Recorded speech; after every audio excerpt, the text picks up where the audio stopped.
this is one of the last triple house of ours. I'm Joanna Robinson. Joining me today, it's Mallory Rubin, the second R, and Rob Mahoney, the third R, to talk about episode 7 of Alien Earth. Mallory Rubin, how are you doing?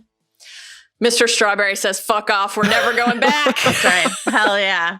Rob Mahoney, how are you doing? I was doing quite well, but hearing this is going to be one of the last triple house of ours. Like, do you guys have some plan to put me in a pod with a face hugger that I don't know about? Well, don't worry about it. Finales are always active. Don't worry about it. What could possibly go wrong? Don't worry about it. Okay, hello. As we mentioned, we're going to do our classic triple house of our deep dive on Alien Earth. We missed Mallory back last week, but she is back in full force. I will be missing from the second house of our this week. Mallory Rubin is going to be has already chatted with at length with James Gunn about Peacemaker. So really excited to listen to that interview. I've heard nothing but glowing things about it from Mallory herself. And I don't think that's true. No. You just said you had fun. You said you had a good time. That's all. So I'm really excited to listen to that. So that will be later in this week. And also over on the Prestige TV podcast feed, it's a triple house of our moment because we're doing Hooked Battlestar Galactica. Rob and I will have a special guest, and that is Mallory Rubin. So we'll be talking about Battlestar Galactica over on the Prestige TV podcast feed. My life. As well as, Mallory's you've got your Viper shirt on, right? I do. Yeah. Look at that. I wasn't sure if we'd have time for an outfit change between pods. Yeah. I couldn't risk it. Yeah. Good. And then also we've got the ongoing task coverage that's happening every Sunday with Bill Simmons, Rob Mahoney, and yours truly. Spoiler warning. Alien Earth, episode 7. We have not watched ahead. That is what we were talking about here today. There's one more episode left this season. We have not watched it. We don't know if anyone else's face is getting hugged, if anyone else is getting acid saliva drooped on them. We have no idea. And then also the entire Alien cinematic franchise, which we have watched. And we are allowed to talk about at any time we want. I'm really excited to talk about this episode with you all. Absolutely. This penultimate episode of Alien Earth. Well, this episode, Joe, in light of not knowing who is going to get face hugged, do we have on Face Hug Watch, how many eggs are left? Do we know? Ooh, I think it's like at least 3, right? Yeah, I think so. Yeah. 3 and then a cracked one? Yeah. 3 that still have their Who would you put hugger waiting? Who would you put at top of Face Hug Watch? You know what? I would be disappointed if we didn't get a false start where a face hugger tries to attack a hybrid and then realizes midway, oh wait, this is not going to work. Like, what's the point of having this many robot bodies around if you're not going to have any like mistaken identities? He's like, I'm gluten intolerant. I can't eat this. Exactly. I simply couldn't. Oh, sorry. Of course, dairy. Dairy avoidant. No milk for me. Okay. Mallory, do you have anyone at the top of your face hugger watch list? You know, I do think this question overall is tricky because, like, there's only one episode left after this one. There's only so much time to maul and maim. And, like, the xenomorph took care. Our little friend, the xenolung, is growing up and developing an appetite for all sorts of man flesh. A lot of carnage in this episode. So they've, like, kind of cut down on the ranks of we can just have this random person killed in a hallway. That said, plenty of candidates on that front still. But, like, Eyeball Jockey's got to do some more damage thanks to everything Boy has cooking in this episode. Fauna hasn't gotten to have a single snack. I'm worried, waiting guys. to get in the mix. Yeah. Have we seen the last of the blood slug Aztecs? I don't know. So, like, how many more starring moments is the face hugger going to get, given that there's one episode remaining and this was a very face hugger centric pursuit? I feel like I agree. We've hugged our last face for this season, but there are hopefully more seasons to come. So, you know, this episode. Go ahead. I do hope we have heard the phrase Aztecs for the last time. I wouldn't mind seeing them. I need that out of my brain. That's a Mallory Rubin special, and you will hear it again. Okay. This from Mr. like episode 6 Splooge Lord over here. I mean, I don't know what to tell you. Like, that's just what was happening in the text. All right, episode 7, Emergence. Yes. Directed by Dana Gonzalez, who is a frequent Noah Hawley collaborator, written by Noah Hawley and Maria Melnick. Emergence is, a word we use in our general language, but it is a loaded term. It has biological ramifications and has philosophical ramifications. Essentially, from my light, shoddy attempt at understanding a complex philosophical concept, emergence seems to be this idea basically that something is worth more than the sum of its parts, that something can become something more than its components. And I think if I had to guess, I would say this is hybrid related. But what is your interpretation of what emergence means here, Rob Mahoney? I mean, that definitely seems to be where it's leaning, and specifically Wendy related, right? Mm-hmm. Of the hybrids, the one who has evolved the most, who has shown the most capacity to surprise, that has become... I don't know. I mean, Nibs is pretty surprising in this episode. A lot of growling. You know what? Totally fair. Just a more formidable opponent than anyone would have banked on earlier in the season. But I think this is absolutely speaking to Wendy first and foremost.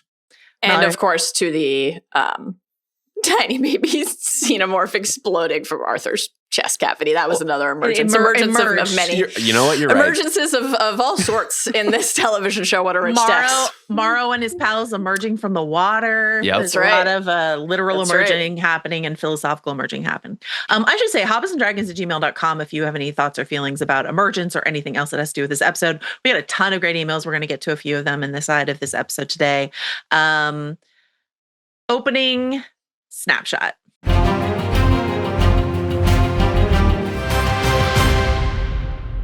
Mallory, Rubin. Yes, ma'am. We missed you last week. So let's start with you. Overall thoughts on episode 7. How are you feeling? I had a good time. I had fun at the movies, as they say. I had fun on my living room couch. Yeah. I certainly am receiving this episode as part 1 of a 2-part finale. That is definitely how it felt. I felt a strong urge to be able to just hit next and then realized I would have to wait before I could do that because that episode is not available to us. So, it had that kind of propulsive force at the end. I'm curious to discuss as we go through today, like which plot points are there any we think we actually might be done with and waiting to return to until season 2? There was like one in particular where I had a little bit of a, oh my God, is there a chance we're done with this in this season? So I'm interested to see where everybody is on that front, but broadly sets up for a raucous, bloody, acidy, milky good time next week. Can't wait to see how it all wraps. Quick question for you, Mallory. Do you feel in your heart and your soul that we all die alone? That's just a quick question that I have a follow-up from last week's episode. I like both of you would be invested in helping a colleague trapped under a bookcase. Of course. Regardless of my answer to the prompt. Yeah. So let's get that, established on the record. Definitely eager to help a friend. I don't know if we all die alone. I think we probably do. But I think my hope would be that we had enough companionship until that final moment to carry something with us moving forward. Oh, for sure. But when we die, I'm sort of like, that's probably a wrap. Okay. So. Yeah. Follow-up question for you, Rob Mahoney, who has been somewhat ill since you made that statement of we all die alone last Deeply week. ill. Grievously ill. Leaving aside the Lost Boys who are there, do you feel like Arthur died alone, or do you feel like if you have a chest burster inside of you, you have someone close to you when you die? How do you feel about that? Joe, this is why you're a pro. You know what? The turnabout is fair play. But you know what? He did die alone. Because we all do. Because this is an inescapable truth of our time. Mm-hmm. Maybe he and the chest burster, in a way, are, two skeletons holding each other in the buried Pompeii. Ruins of Pompeii, right? Like that is kind of what they are to each other in a sense, except one of them happened to kill the other. One of them is the volcano, is Vesuvius. Okay, all right. Did Arthur see a hand reach out from some sort of great beyond to guide him? Maybe we don't know, and we won't until we're all there. Here's what he didn't see: his fucking wife. Tough. Really tough stuff. Really tough. His dame. My dame. Dearly, a true villain as far as I'm concerned. Okay, has she thought about Arthur? She was looking at some stroking those same vacation photos. Well, if only she had lovingly been stroking something else with a proper farewell. Whoa. I was like, I'm desperate for a conversation. Mallory's like, I'm desperate for a sex scene. And that sounds like it's true. Two kinds of goodbyes. Rob Mahoney, episode 7, big picture thoughts. Also loved it. Also, look, the 2-parter nature of it is baked in. Mm-hmm. I think what I was pleasantly surprised by was that it wasn't part 1 set up part 2 mayhem. This was already so action-packed. This was already so chest-bursty and jaw-rippy. And the fact that we're getting all of that in what is like supposedly the build-up to the big finale, that makes me feel like we got some real fireworks in play. Exciting. It was interesting to watch this episode in the context of the homework we all did for Battlestar Galactica, which involved a couple 2-parters, with the Lost coverage that Rob and I did last week, which is a 2-parter. Thinking this is a very Losty episode to me. We've got like different interested parties traversing the island. Yeah. How will these plot lines converge? So I really liked this episode a lot. I still have a few questions and comments and concerns, but I really liked this episode. I'm deeply devastated by the death of Arthur Sylvia and those poor kiddos. And so we are going to go tragic. Not quite beat by beat. We're going to do sort of like plotline groupings because this it is actiony, but it is set up. So a lot of these plot lines are sort of siloed off still before I imagine they all come back together. Before we get there, I want to just hit you with a little bit of mailbag business. We'll have emails sort of throughout, but this is just like a little quick check-in at the top here. First of all, our listener Isaac asked, I think, the very reasonable question. Which Isaac? Do we think this is? Are we hearing from A.K.A. Toodles from Beyond the Grave? Wow. Reboot and Restore. Reboot and Restore. They figured it out just in time for a mailbag. Guys, we have a special guest here today on House of R. This is a very uncommon occurrence, and so I'm sure John and Carlos right now are like, "What the fuck is wrong with you? Halo's not in frame. Why are you moving your camera?" But he's in here. He's never in here during recordings. This is what we call the Cabinet King. It's where he stands and he begs to go into a cabinet that he's seen the inside of thousands of times.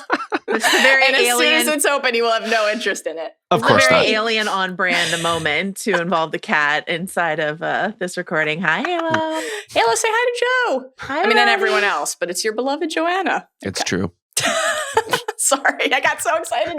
He's never in here during a pod. It's a thrill. We're breaking new ground. Oh, God. What do you think Halo thinks of Isaac's question about whether or not shouldn't Morrow have footage of Boy Cavalier sabotaging the Maginot to bring to arbitration last week?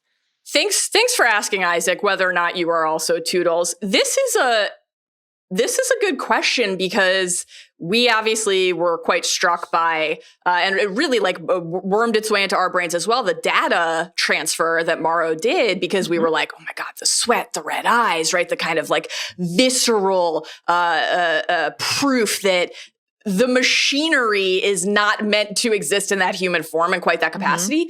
We heard him, not only did we see that the data transfer was complete, but then we hear him tell Yutani, I have the data. And she's like, I don't want it. I want the specimens. And then he's like, the specimens are my life. And we get back on that focused track around retrieving the specimens. But he has the data from the ship. It is then also erased from the original source.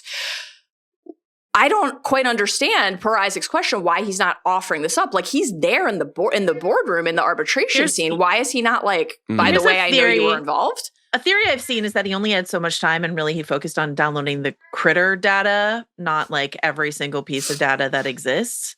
So if he just has like, I got all the creature information and not all of the Zoom calls that existed over but all then the years that we were would on the explain ship. maybe not having the proof to offer up, but why isn't he mentioning it? Yeah.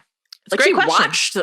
he watched it. He knows. It's odd. That is odd. Right? He should have at least said something. I do wonder if he already kind of thinks he has the Xeno in the bag. Like if he is kind of convinced that the Slightly plan is like reasonable enough to work potentially, or just storming the island will be reasonable enough to work. Maybe he doesn't need to play that card just yet. And narratively speaking, I kind of wonder if we'll get a mutually assured destruction standoff situation, because Kirsh's plan has now baited Morrow and Wayland Yutani into a gross overstep of what I imagine is highly illegal.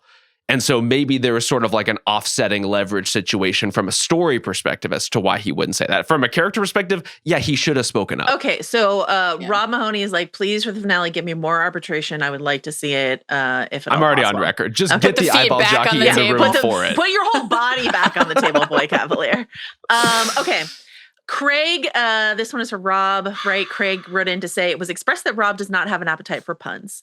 But the fact that y'all used teen xenomorph when Teenomorph was sitting right there is unconscionable. And here's my question for you, Rob Mahoney. Yes. Given the like runaway success of the Animorph book series, are you willing to enter a new career as the author of the Xenomorph book series?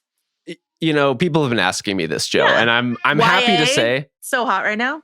It's really my calling, and I'm willing to take on that mantle. You know, Xenomorph is right there. I also saw, some people pointing out in light of the Righteous Gemstones, the Teen-just Xenomorph comp was just, again, right there for us. A lot of low-hanging fruit that we missed on the pod, Jo, and we regret the error. Yeah, I feel confident that if Mallory were here, that would not have slipped past us. No. But we do our best. Very, very memorable moment in recent television history. Just astonishing stuff from our guy Fucking Goggins. love Teen-just.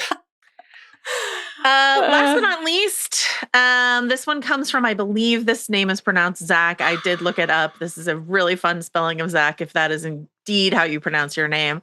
Here's Zach's theory for Kirsh as Tinkerbell, as a Tinkerbell comp. Okay. He's a non-human sentient who exists thanks to, quote, belief, i.e. science, intellect, and a result of human agency. He appears as Boys/Peter's loyal sidekick, but has a defiant streak and does mischief. The spiky anime/Billy Idol hair, very Faye. And last but not least, the waggle. And this is how Zach, if that is indeed how you pronounce your name, signed this email. And for the record, a shiny, crisp, almost neon green Granny Smith is the best apple. Don't let that. It's amazing his email made the cut. Yeah. Don't let that inform your opinion one way or another. I'm not here to say that if you sign your email with a pro Granny Smith point of view, it will make it into the podcast, but it doesn't hurt. Mal, how do you feel about this Kirsh's Tinkerbell idea here? I like it. I think you guys really nailed the observation last week that while we are certainly inclined, as I assume not only many viewers of the show, but certainly listeners of this podcast are to make these comps, that they don't quite fit as tidily. No, they do not. Of this season, based on some of the adjacencies of the passages and what is unfolding in the plot as they might otherwise would. So, I think this is a compelling case, and it's also fair to say that very few of the characters can plenty of them fit with another character comp, but there are very few. It's like you could not make the case for someone else having a little bit of a tether to that comp as well, or that this character could go here. So it's not 100%, but I do like this. I particularly like the hair note and the waggle. The hair note is good. The waggle I dismissed because to me that's just pure Timeo. It has nothing to do with anything else. But it could come into casting. You're like, wow, we want someone who has a Faye-like waggle to them. Yeah. Who can rock those hips. It's Timeo. What do you think, Rob? Does Tinkerbell waggle? You know, if you're flitting about, do you need to waggle? And well, I mean, Timmy doesn't need to waggle either, but he does it. It's just a part of who he is. I think it depends on your version. If you're Julia Roberts Tinkerbell, you're not waggling very much, I would say. No.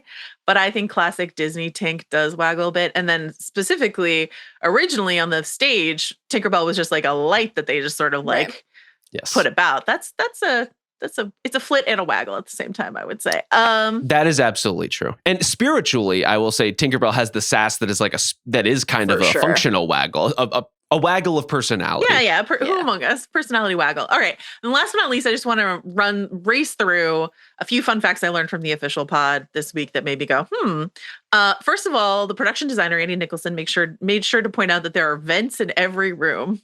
They put vents in every room so that if the doors are locked, people can't get out, but creepy crawlies and aliens can't get in. So fun fact about that. He said he made Dame Sylvia's room the most menacing room, not having to do with the vent thing. This is like a later conversation, but he was talking about the juxtaposition between the soft, we were talking about this last week, Dame Sylvia's sort of soft hippy dippy aesthetic in contrast to the decisions that she's making. Yeah. And so he was like the soft child therapy sort of furnishings, and then the awful decisions and conversations and ideas that are being generated here. He wanted that to be the sort of like creepiest dichotomy on the island. So that's so weird. I don't think of that room as soft at all. Like, I think because it's the mid-century modern design, even the most cushy chair, I'm just like, I think sort of meant to be uncomfortable here. I think color palette wise, we've got oranges, the warm, like browns and stuff like that for sure. Yeah. But there is like a throw a knit blanket over some brutalist architecture kind of vibes in there.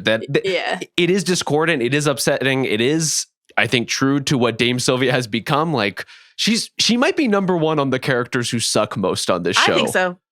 Like there's just an element to her complicity that I think kind of transcends everybody else I right think now. the sequence where Curly is like curled up next to her and she's like stroking and being like, darling, it's all going to be okay. I'm like, this is worse than Boy Cavalier being like, well, there goes another 6 billion. Like, at least he's upfront with his like He's honest calluses, about it. you know? Yeah. Exactly. All right. On the Sylvia, Arthur, and Dame front, Essie Davis and David Risdall improv'd a bunch of relationship scenes.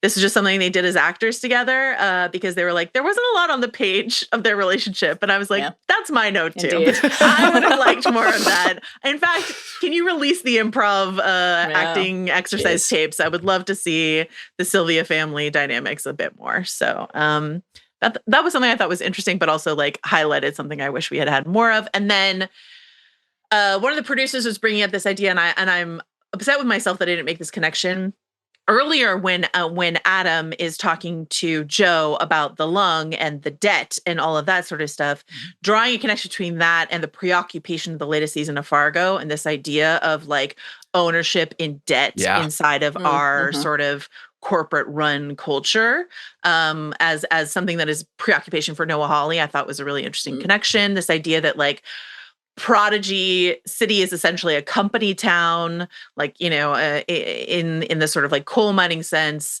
And then, you know, these like these company owned militias are all part of this idea that is connected to, you know, something you guys have been talking about throughout, which is like corporate run cultures. But that idea specifically of like debt and what that does, how that paralyzes you and how people leverage that in order to control you, I thought was really interesting. So. Yeah, fascinating to take something that you normally play with in one place, one community, and just say this is what the world is like. Yeah. This is how it is everywhere. Yeah, that's fascinating. Yeah. Let's go now to our deep dive.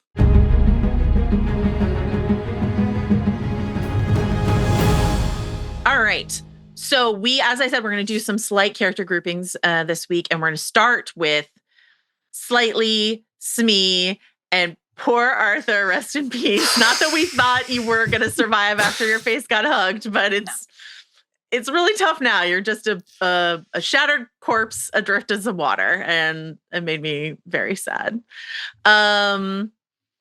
Quick question for you, Mallory Rubin. If you're engaging in some corporate espionage, is slightly going to be your guy or not so much? Like, how do you feel? Emotionally committed to the role, deliverables. We have some questions. What do you think?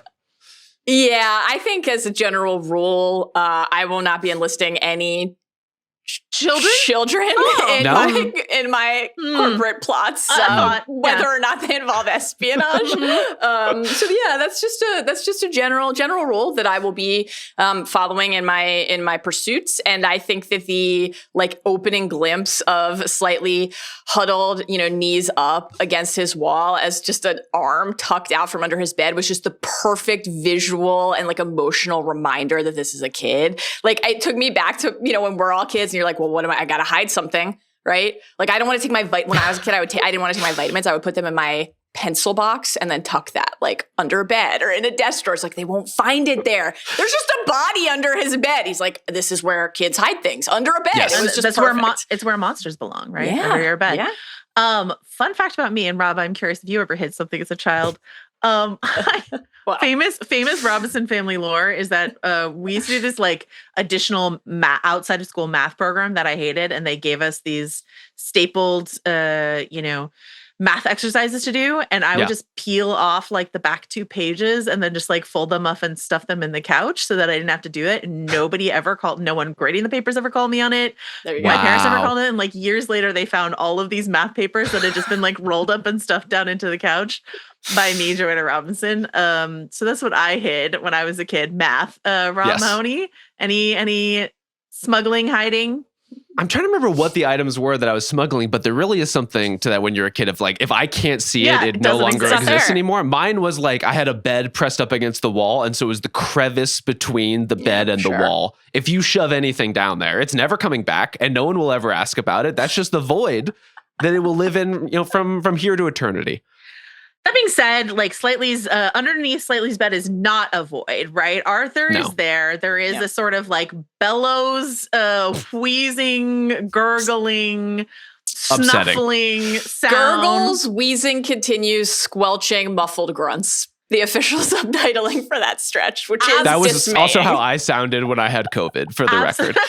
Okay, Rob, when you had COVID, did your lovely wife ever offer you some green juice sort of via a straw past, the obstruction of your congestion? Yeah. This is Slightly's, no one has ever tried, I think, as far as I know, to feed someone who is actively being face hugged. Were you, Arthur? I thought you might be hungry. Was just like a very sweet and sad. in the sort of like corporate prodigy bottle. Mallory Rubin, what did this as Slightly sort of tries to slide the face hugger out of the way to get the straw in? It triggers on the face hugger's part the classic. This is my body now. Yeah. The tightening around the neck, the response, horrifying always. Slightly has not watched all of the movies in the cinematic franchises we have. And so he doesn't know, like, we're taking care of the oxygen. We are putting the body in this like state of stasis that we need to maintain in order to properly gestate the next monster. And so the facehugger's like, absolutely not. Get your hydration materials out of here. This is my body now, and you are no longer welcome to ply it with anything. Away from me. Yeah. It does look pretty gross. Like the Prodigy green juice, it's not my favorite color. I also think, were I the one being face hugged, more green gloop is not like what I'm looking to add to the equation. It's very well-meaning. It's very sweet, but like I'm not trying to choke on this juice too. And as we established, like the facehugger is doing some things with your airway. Apparently, it's like it's going for the lung. We think. Well, as my favorite foodie, well, here's my question to you: were you to be face hugged? God forbid, but were you to be face hugged?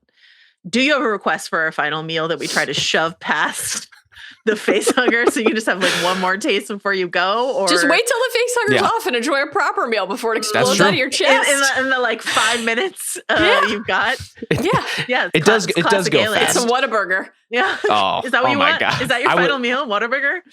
I would love a honey barbecue chicken strip sandwich from Whataburger as my final meal post facehugger. If it needs to happen while the facehugger is on, skip the green juice. Like we're not trying to be healthy in this moment, but it also needs to be soft and easily digestible. Like maybe just give me like a tapioca pudding or something in that instance.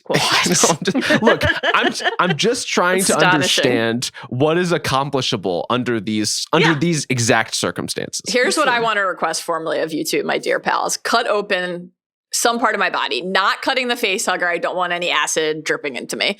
Okay. Cut open like a something on my palm and just sprinkle some Old Bay seasoning into my blood.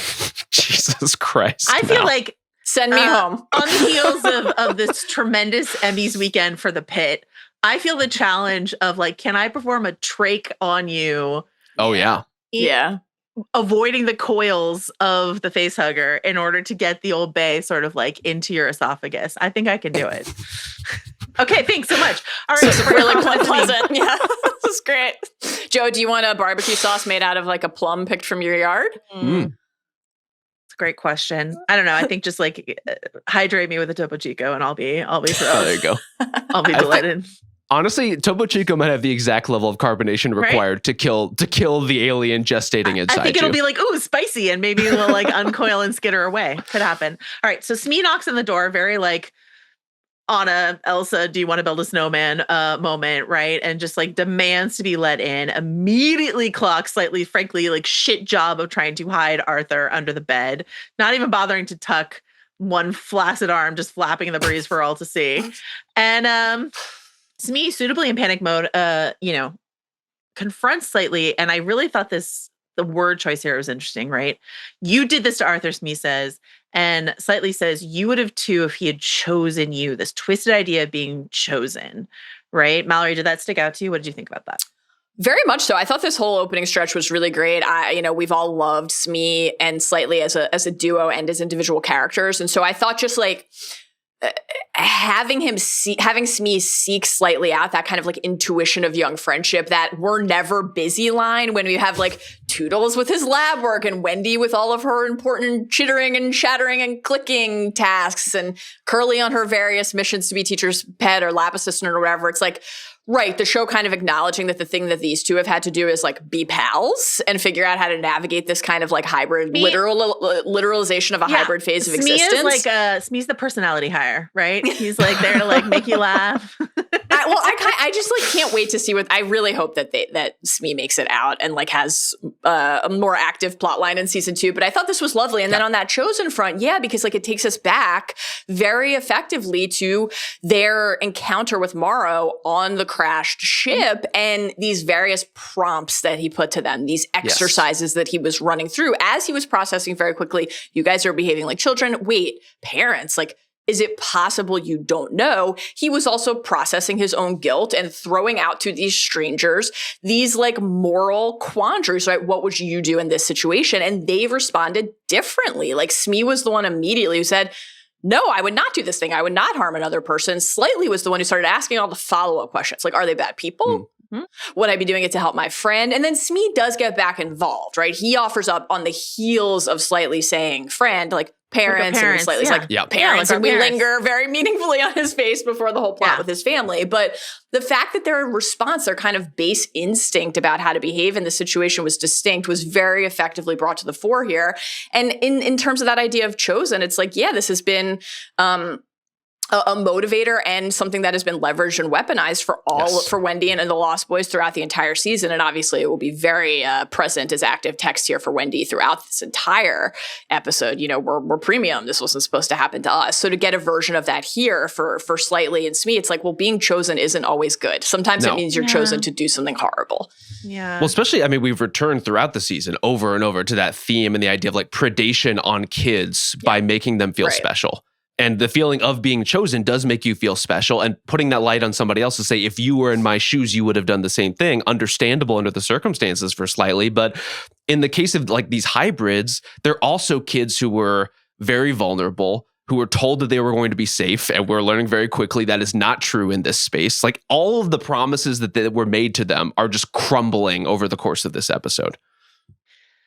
So despite watching Arthur just like gurgle and snuffle and like slurp around, right? Slightly sticking with this idea that like he'll be fine. We just need to get him to the beach and he'll be fine. Yeah. Smee, help me, please, please, please, right? And so these kids are going to take, whether or not Slightly actually believes this is like a desperate sort of story that he's telling himself of like, he's going to be fine. I didn't do anything permanent damage to Arthur. It's going to be fine. I do think, because I was like trying to think back through what does he definitely know? And, in that same first interaction between Morrow and Smee and Slightly in the eggs, and like, they know the monster comes out, but that's ultimately only step one, right? When Morrow's like, you've seen it, you've seen the xenomorph, they know what it's going to become, but the exact through the chest cavity is not something that they have clarity on. And like what Morrow says to Slightly, is this wrong? Is it immoral? Is he putting a person in peril? Is he lying? Is he deceiving? Yes, all of this is terrible. But what Morrow said to him was, in response to what happens to the person I choose, is, well, they'll have a bad couple days for sure, but I'll make sure they're comfortable. Yeah. So like he has spent a lot of time curling up inside of that framing to tell himself that this is not the ultimate betrayal of taking a life. Yes. It's very childlike of like, I was told it'll be fine, so it'll be fine. And I just need to get him to the beach, and then my family will be fine. Exactly. And then we'll all laugh about this. And let it be noted that I did try to keep Arthur hydrated while this was happening. Him some juice. So don't worry about it. Okay, elsewhere in the plot, Boy Cavalier hisses to Kirsh, we'll get back to that scene, but be useful. To which Kirsh says, sarcastically, sassily, however you prefer to interpret it, yes, sir. And that's when we have Kirsh intersect with the boys. As they are trying to move the body through the hallway. Kirsh stops them, slightly starts to sort of like desperately explain. Kirsh is like, yeah, I know. What are you doing? I know all that. He's seen the video. He's been on his iPad. He's seen the social breakouts. Sure has. Yeah. You're taking a circuitous route to the beach. You got to go down the elevator. This is the level you have to take. Yeah. You're going to be late. You've got an appointment to make. The very cold and casual way, I mean, we'll talk about Kirsh's reaction to Isaac and our interpretations of that, but the very casual way he just takes in a face hug to Arthur and like, unlike slightly, definitely knows that is curtains for Arthur Sylvia, right? Yeah. What do you think is going on here? Shall we assume this is all messily dramatic and elaborate bait for Morrow? Like, because, he's got this gloating gotcha moment at the end, don't be a sore loser sort of thing moment at the end of the episode. Or how much do you think this might be Kirsh wanting his own chest burster, like one that didn't come out of a lung, one that isn't bonded to Wendy Marcy? Like, what do you think is going on here with him? Because like the whole point of Kirsh and the whole point of synthetics in general is that they are like inscrutable.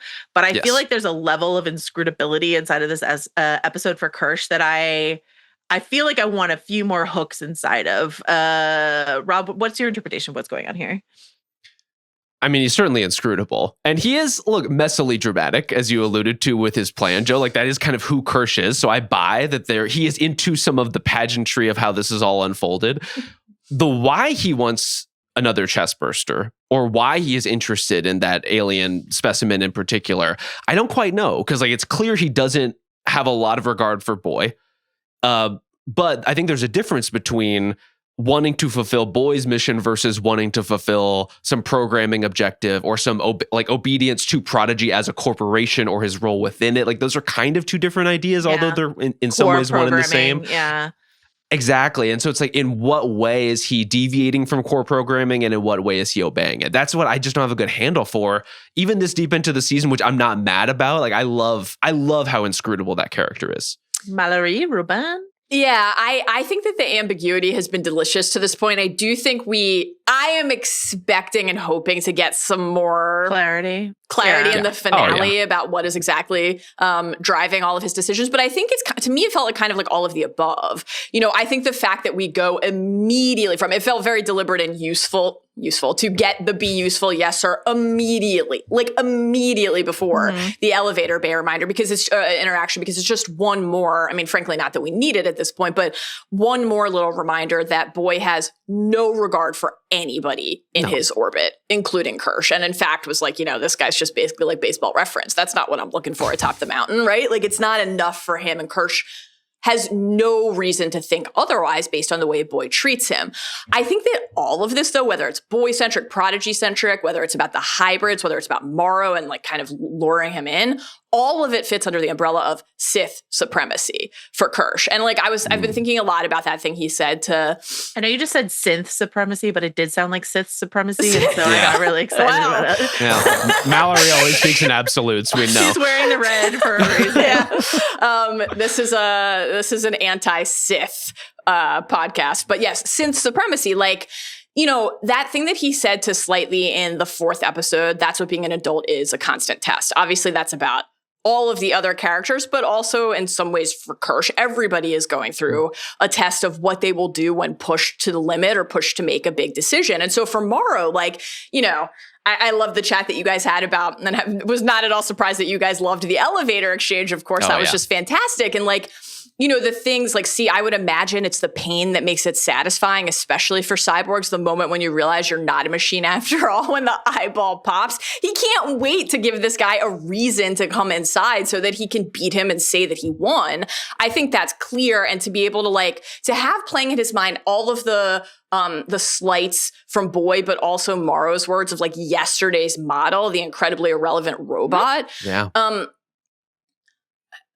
What's it like working for a company that made you obsolete? It's so interesting that you said, like, because on the one hand I agree with you, but that is such like a human resentful, like you're describing like buildup of resentment. Yeah. And like with androids, because I'm wondering if it's more of like a David scientific curiosity from Prometheus kind of idea of like when they ask like what happened to Isaac, science, right? Yes. Like how much of this, because for sure if he were a human character, I'd be like, yeah, all these petty slights from Morrow building up to this thing. But I was like, is that how a synth behaves? Or is a synth like, I'm single-mindedly focused on science, or my instructions from my programmers, or this, that, or the other thing? Do you know what I mean? Yeah, I think again, it kind of all feels like it's in the mix to me, because I think Kirsh is a character who says, whether it's to Dame Sylvia or Wendy or anyone else, like, she's not human, stop pretending she is. The idea that like Boy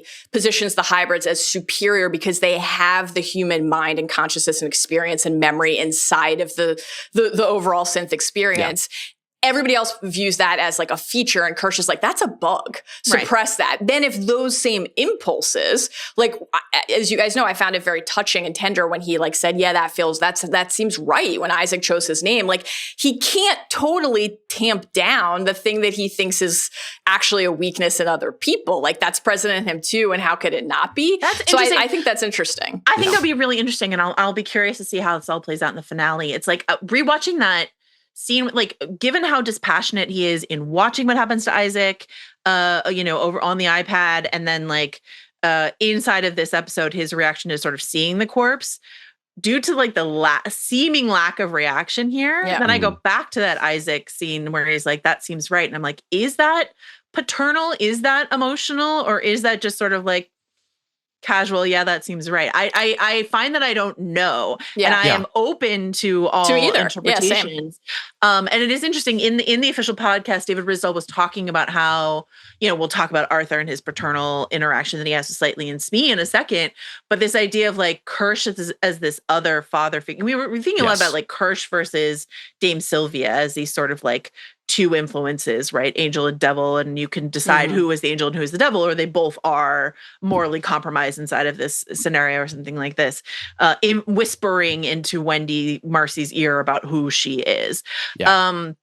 But in juxtaposition with the raw emotionality of Arthur, this like bid for like love, those of us who love you, which is a lie because there's really like only one person who loves them, and it's him. Like, I think that's an interesting juxtaposition. What for sure? What is the contrast to emotion, the heart, the now tattered and torn and shredded heart of Arthur Sylvia, versus the cold calculation of a Kirsh? You know what I mean? Well, I think, the heart of Arthur is clearly like the core of what makes that character so human, right? Yeah. And that's what we're tapping into. And like, I want to get into David Rizzo's performance. Like, it's so key to this episode, and I think bring something alive in the show that's kind of been missing in terms of that emotional core. But there are human parts of Kirsh too, even though he is a synthetic, in the same way that like any designed algorithm contains human error and human flaw and human programming, right? It's like by the nature of where it's coming from, it's going to contain some kind of humanity. And in his case, like, I do think there is a judgment that you get from Kirsh that I think we also saw from David, to be honest with you, that I think, especially in these earlier synthetic models, does feel kind of consistent in that synth or Sith supremacy kind of way. There is something, honestly, it would be very good. But they are tapping into something with that of whether it's a want to prove versus more organic people, whether it is a want to show that they are right, to show that their way of thinking or existing, like being a synth is an existential battle in a human world. And I think there's always going to be that oppositional kind of force with them. Yeah. And we've talked about this with like, my favorite Prometheus scene being David, like watching Lawrence of Arabia. There is like a yearn there for, very like Wall-E-esque sort of like yearn for something, but often perverted. Or often misappropriated or misunderstood or misexecuted, which I think is which also is, whether the characters in question feel this way about it or not, like very human. Like Kirsh is exhibiting the standard human hubris. Yes. I think the fact that he might have certain human tendencies, I need to show this person I'm better. Why does this person think they can compete with me? All of the snide rejoinders, etc. I maybe feel something and then I can suppress it. It doesn't. The human emotions don't dominate my life the way they do other people's behavior. I'm superior. At the end of the day, like, watching what he was watching on the iPad and letting that unfold is a choice that he made to believe he could be in control of that situation. Same thing that with everything that happens here. Is he going to be able to maintain control of that situation? That's the folly of humanity, to think that you can. Now, he is actually probably better equipped to do that than a person would be, but that doesn't mean it's a good choice or a good judgment call. Well, and not just choosing to do it, but choosing to lie about it, right? To, in the moment, obscure it from Boy until they get on the ground. And then he is kind of manipulating and massaging all these situations as they unfold. Why ruin a perfectly nice jet flight when you're, when you're playing Peter Pan? Why ruin the day? Relax. Nothing you can do. Okay, let's go back to the boys. So the boys are in the jungle. They're hiding from prodigy men. And as they hide... Joe, I gotta ask you about the prodigy men who stroll by 2 adult children and a basically a corpse at that moment. Are these stormtrooper level incompetent soldiers, or have they already been given the heads up by Kirsh? Like, look, you're gonna see Siley and Smee out there. Just pretend you don't see them. Like, just walk by. That would be nice to believe, but I think militias on both sides are not showing themselves to be the sharpest tools on the island this week. Okay, so what I liked about this is that the boys in there hiding, the camera also loses track of Arthur. So that when we turn around, Arthur's just gone. We get the face hugger flop down and like. Artish who plays Slightly, his shrieks. Yeah. One of my favorite things that I've ever seen in my life. Both of those guys are just doing an incredible job. Oh. And then Arthur just like stumbling out of the jungle brush, being like, what is that? What's that? What's going on? What's happening here? Really good. I'm curious what it was like. We have seen... Unlike Slightly, we have seen all of the Alien movies. We know what this moment is between the facehugger release and the chest bursting. So what was it like for you guys? All 3 of us are huge David Risdell fans. Yeah. What was it like watching our guy Arthur, knowing that that anticipation, that ticking clock of when is the chest going to burst? Mallory, what was that like for you? This felt to me like another version of kind of episode 5, where like the fact that we know the outcome definitively for one character actually helped heighten how riveted I was watching it, because it was so fucking sad. Like, not only do we know that this is we're minutes away, like you can feel it. The fact that he spends his final moments being so tender and so sweet, and saying children need to learn to lie and you 2 are still learning. Like, I can tell you 2 are scared. I promise, like, I'll help you. In a series and a franchise where people are so often motivated to trick or deceive or use, it is such a rare, I mean, like everybody else, Arthur makes mistakes and maybe has like opted into a corporate culture here that I don't know what he thought was going to happen. Right. Working for Boy Cavalier and Prodigy ultimately, but he tried to like extend a helping, nurturing hand, and you just know that hand is going to be trying to contain pools of blood and cartilage and bone in mere moments, and it was brutal. It's tough. I'm glad we got it though. Like I was just fully prepared for a future in which his body was smuggled off island in a pod, and we just never saw like an awake, cogent David Risdell again on this show. That would have been a bummer. And so from the moment he wakes up, this is why you cast him, is for this moment among others. And I'm curious, like, whether this was initially conceived as part of this character, whether there's something that like developed from some of those conversations you were talking about, Joe, with him and Dame Sylvia. Like, I'm going to say the primary concern of Alien Earth, I think, is ideas. Like, this is an ideas forward show and philosophy forward show. Yeah. The secondary concern is alien horror. Yeah. And then like somewhere way down the list is any kind of emotional core. Like, that's not what many of the alien projects are about. It's certainly not what this alien project is about. But when you put David Risdell in this world, not unlike Fargo, which is a cruel, unsparing kind of show and world all its own, and you make him the exception to the rule, you make his character the exception to the rule, like as a performer, he's capable of this like incredible like emotional softness that I think raises the stakes in a totally different way and presents a different show within the show you thought you were watching. And that rug pull, I think is super important to this episode. I think it's really important to rounding out the story we thought we were internalizing and understanding. Like he takes what is kind of a sparse characterization and gives it a beating heart. And that's something that not a lot of actors can do. And I think I'm blown away by what he brought to this episode. I'm sad that we're losing him, but he bursted with the best of them. So what he says, so he's got this real like community gas leak year befuddlement as he first wakes up, right? And he's like, we had a fight, me and my dame. I have to leave for a while. Me and my dame. It's just, guys. I know. I'm so sad. I know. Did they reverse engineer Dame Sylvia's name so he could say me and my dame? That's a great question. I don't want her last memory of me to be, I'm sorry, thank you. I think maybe you saved my life. Horrifying. Because of course, slightly is the reason that he's in this situation. Then they get down to the beach. I have a quick question about the drum beats that are sort of like thumping behind them as they're walking down the beach. Because, the score throughout the season has been really interesting and distinct and stuff like this. This felt like something different to me. And so like a sound I felt like I hadn't really heard on the show before. So I had a couple ideas. One was like, is this like, like a heartbeat sort of like ticking clock kind of idea of like, it's, the last minutes of the life of Arthur Sylvia or something like that. But another idea I had was like, it sounded like this syncopated rhythm that was almost like, and this is where we touch on like one of the stickier sides of Peter Pan, but like there's a whole plot line with the native group that live on the island of Neverland. And one of the like various important parts of the Peter and Wendy story is you have all these factions sort of. You've got the pirates are over here, and Tiger Lily and her people are coming this way, and the Lost Boys are coming this way, and there are mermaids in the lagoon. It's just sort of like these groups that are circling each other, and they all have like enmity with each other. And so I was thinking about that with the Weyland-Yutani militia and the Prodigy militia and like our escaping Lost Boys and all of these sort of people circling each other on the island.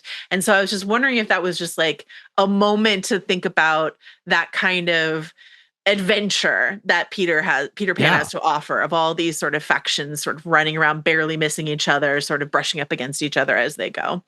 But I thought it was like a really interesting.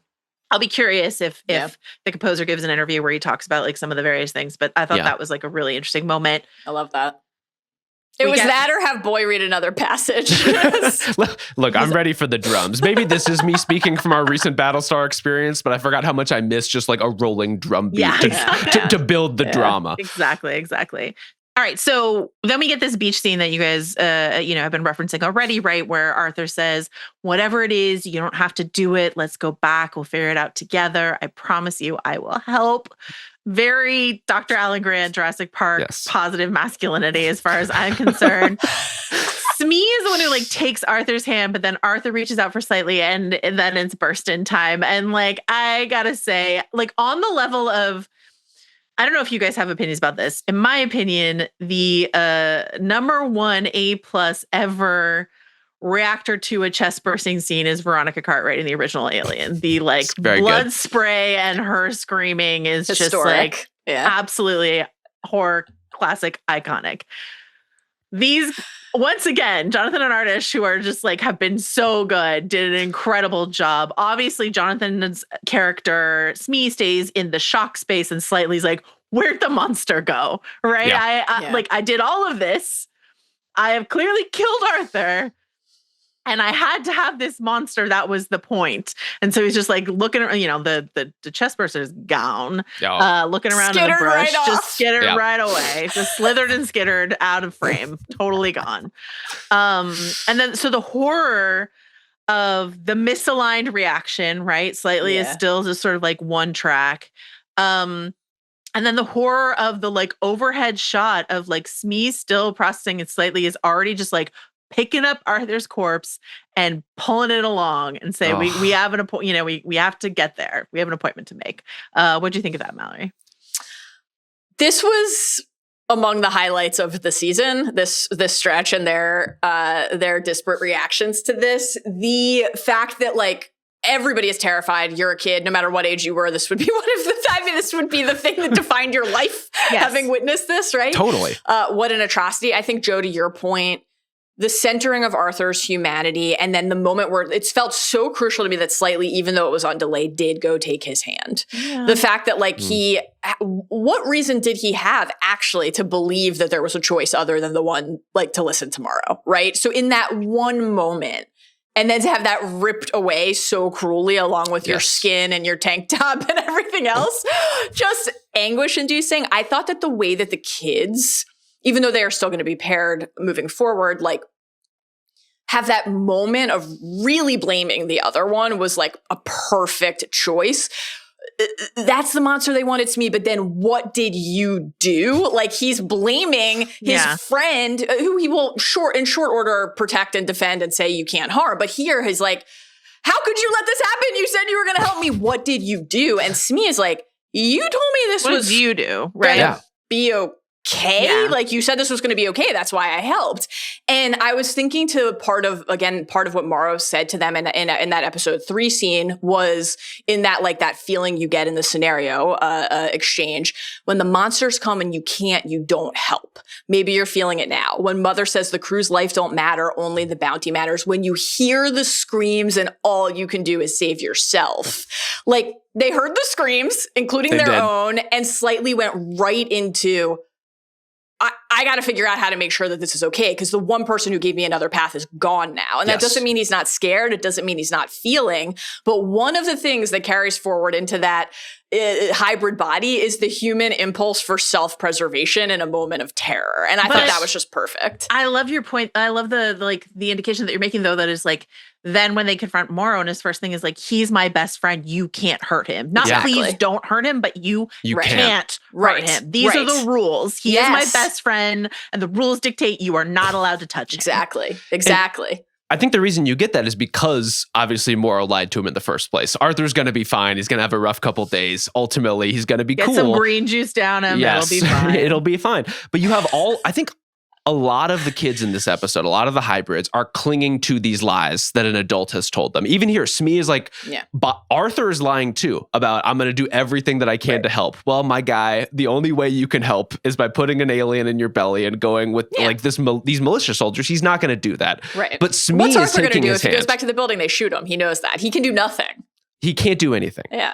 He's at least well-meaning. Yes. But Morrow has clearly lied to slightly. But the only thing, as Joe alluded to, he can do is kind of cling to that lie. And the fact that if he does deliver even Arthur's body, maybe his mom will be safe somehow.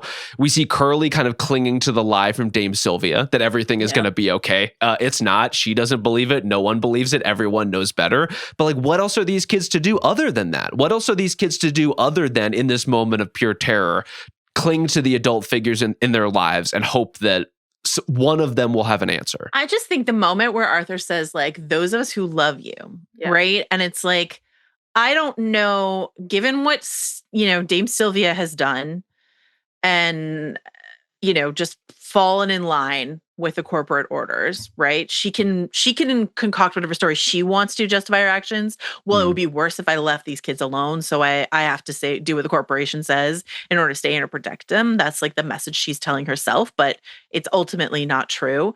There's Joe, who we have thought a lot as like, he was going to be this sort of like beating heart human part of the story. And he is to some degree, but he is singularly focused on his sister. He is like, do you really have to get any of the other kids? I don't know. Maybe it could just be the two of us. We'll move faster. Like, he's not those of us who love you, right? No. And so it's just Arthur himself alone. And then I know. And then that kind of sentimentality, and I don't think this is something that Noah Hawley is saying like he personally believes in, but in this cruel world that they exist in, rejected. There's no place for it. Right. No. There's no place for that. So certainly when there's this kind of consolidated corporate power, like Boy Cavalier doesn't have any understanding or, as you said, place any role for that kind of empathy within the operation that he's trying to run. Can I hit 2 more chest bursty notes before we move on from this stuff? Please. I wish you would. For one, just on a pure like body horror level, I thought this was a particular like mucusy chest bursting situation. The viscosity of whatever was happening was like more than just blood. Also, I'll tell you what it was. Is KY jelly. Yeah. Well, there was a lot of it. The like pre-cum, like initial little like pulling before the full burst was just beyond the pale. It was beyond the pale. Horrible. It certainly was, but also it's why I'm here. This is why we play. It's for the chest bursting. And I do appreciate, we talked about kind of the second wave responses from Slightly and Smee in terms of like, once the screams stop, what are their instincts? It's kind of like mission oriented for Slightly, still kind of stuck in shock for Smee. But in the moment, if you just played somebody this clip of them screaming as the chest burster comes out, for a fan of the Alien franchise who has not watched the show, they are indistinguishable, these kids in this moment, from the way that everyone else reacts in the Alien universe. Like, this is the one moment where everyone is brought together, is when you see this fucking thing come out of somebody's chest. Unless you're a synth, and then you'd be like, yawn. Nonplussed. Okay. David Rizdal in the official podcast was talking about how, and this was about episode 6, so he did not talk about episode 7. I haven't heard that yet, but he was like, I spent hours with that face hugger thing on my face. Right? They built multiple versions. There's one you can breathe through. There's one that's animatronic, so that they can press a button and it taps its talons or squeezes its tail on you. And he said. There's also one going around, I don't know if you guys have seen this on Instagram, but somebody made a face hugger CPAP machine. I saw that. Good stuff. I mean, just great work. He's like, I was smeared in KY jelly. And I don't know why. Like, why do you have to smear them in KY jelly for the face hugger? Like, authenticity. They're usually like they're sweaty. I would imagine like some sort of glycerol sweatiness, but like. Okay, so he's like smeared in KY jelly, has like a face. He's like, I had terrible nightmares. I got a bit of PTSD. Oh, no. Like, and then I went to go see Alien Romulus in the theater, and it was so upsetting because I had just this like visceral memory of being face hugged. So, and I think as far as like characters being face hugged and then like having to do things, is this like one of the most active face hugged performances that we've seen? Because usually you're like lying in a chamber in the lab somewhere or something like that, waiting for the face hugger to drop off or something like this. But he's like, they got to do all these setups across the island with Rizdal and like reattach the face hugger to him. That's tough stuff. Anyway, which I love, because it's like it's very much entwined with the thematic resonance of what's happening in that scene. It's like, even though you know what's going to happen, you trick yourself. He's walking, he's talking, we've got more time. Like, it's a false beat of hope. Yes. Amid the rationality of our mind. And like, that is just really rough. I think, Rob, what you're saying about the kind of great unifier being the reaction to this. Yeah. It connects really nicely to what Joe was saying about, because I really agree, Joe. I think that there to me is a read. I also have no idea how Noah Hawley personally thinks about this, but I think there is like a read of this that is almost even inside of Alien too bleak to bear, where it's like the one person whose love was actually directed outward toward other people and not about his own desire to receive something in turn or feel validated in turn could not move forward. The only thing that saves that from being like, I think the most nihilistic, and maybe this is ultimately more nihilistic, I don't know, is like, nobody's gonna be okay, really. It's not like this is a universe or a story where the people who have like less pure motives are gonna be making it through their day. I think they're gonna have flora fauna spikes through the chest or eyeball jockeys in their cranium. Probably. I would say he's the only human that acts that way. I think you could make an argument that Wendy, who's like, we have to sure. Wendy's like, we have to get the other kids. Wendy, who's like, hey, xenomorphs are people too. For sure.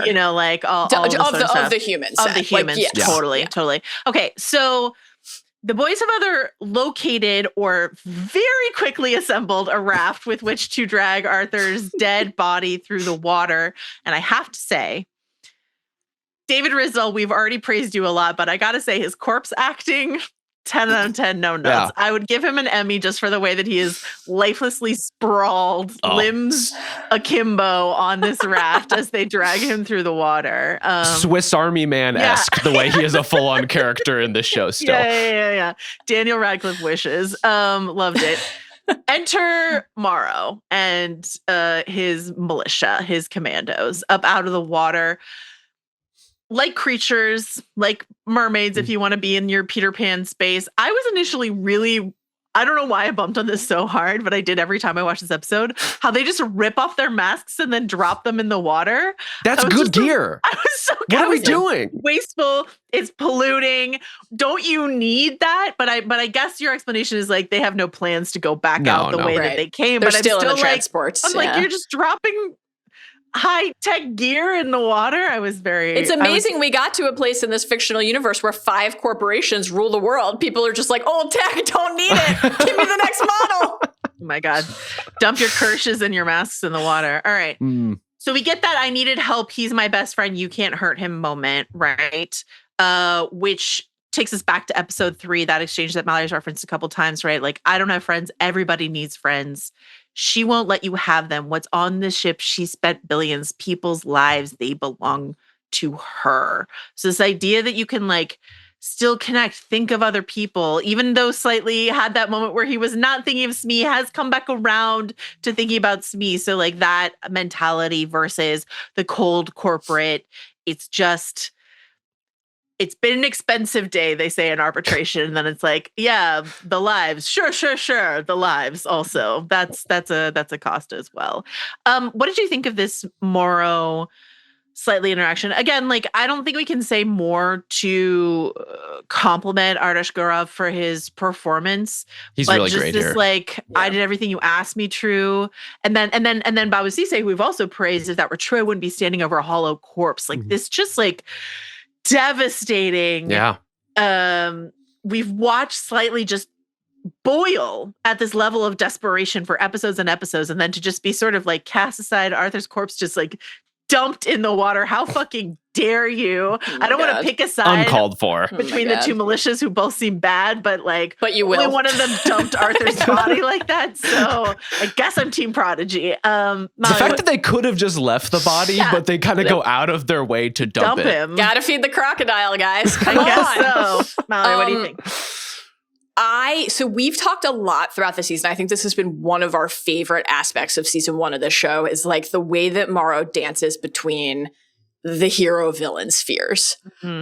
My reaction to this scene was that I thought this was the cruelest and most horrific thing Morrow had done yet.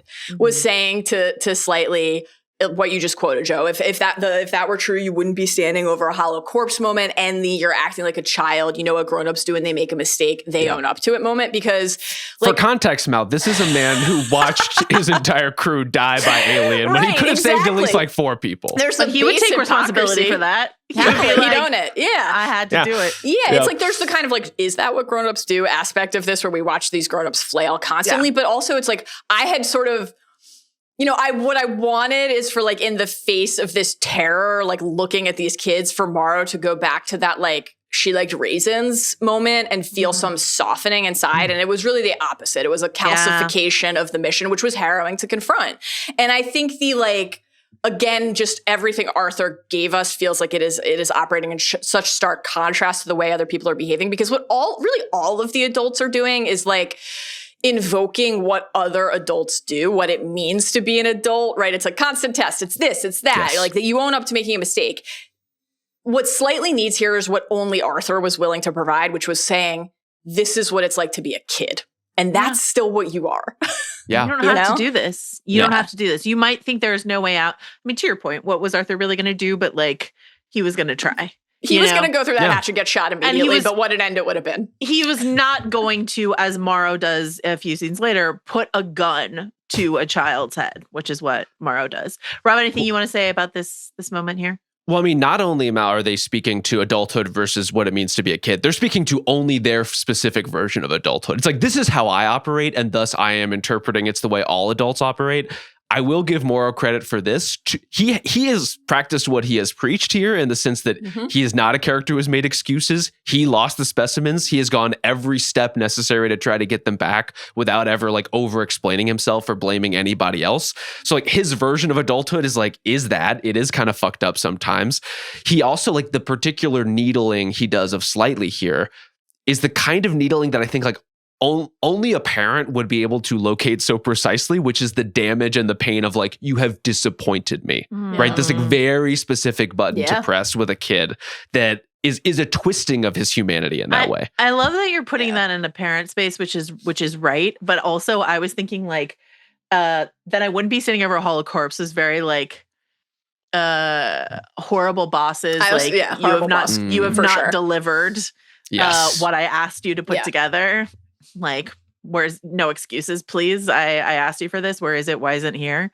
And inside of this corporate sort of environment, this sort of just heartless, like, I don't care who you are as a person, but I asked for this piece of IP, right? And you have not delivered it to me. So, and isn't it like appropriate for both of those things to be in the mix when your job and corporate home becomes your family? I think like that's why that defensive Smee feels so. It's like it's the tether to Slightly's humanity, and like he has been caught up in this thing that is too big for him to navigate, but he is not bad at his core. He is not bad, and like.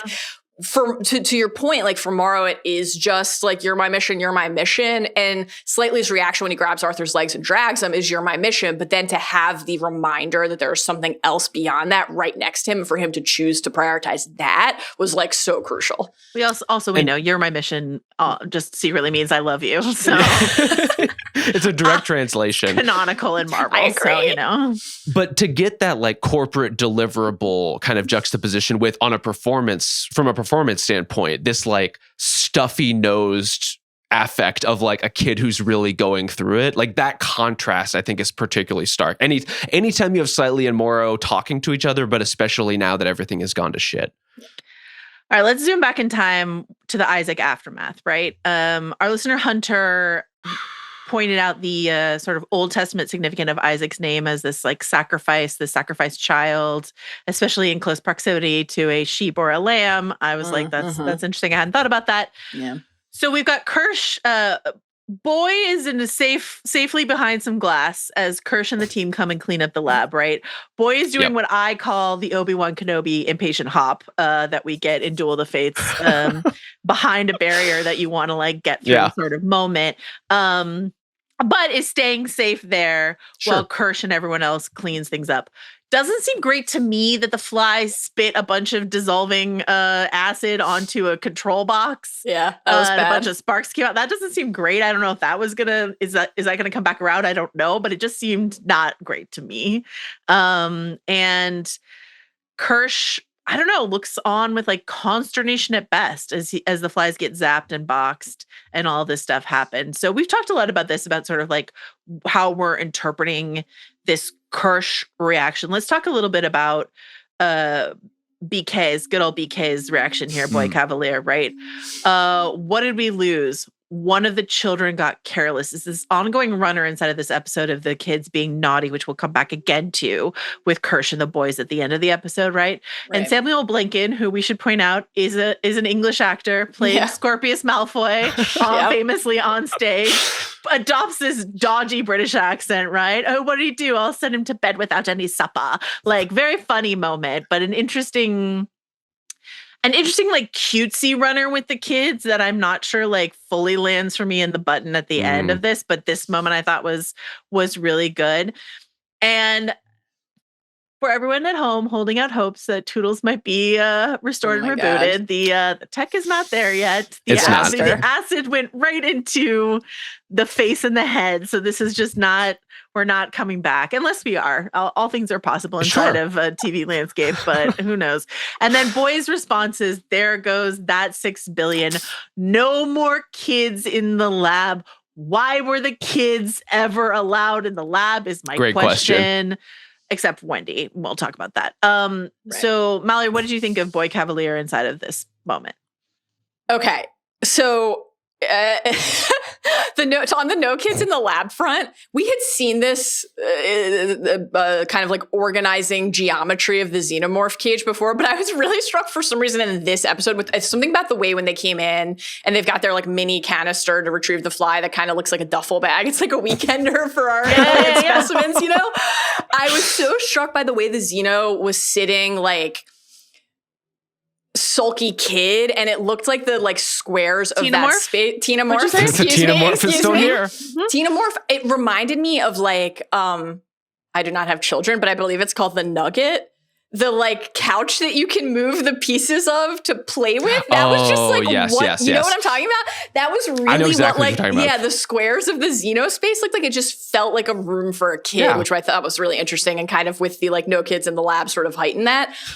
The only other thing I'll add on the Kirsh front before hitting Boy is just to your point, Joe, about the dispassionate, like collect the hybrid, even more than science. Collect the hybrid was like, I thought brutal as a emotional remove from this person that he had spent a lot of time with. On the Boy front and the shoddy accent, He is so this is what Yutani said to Boy, right?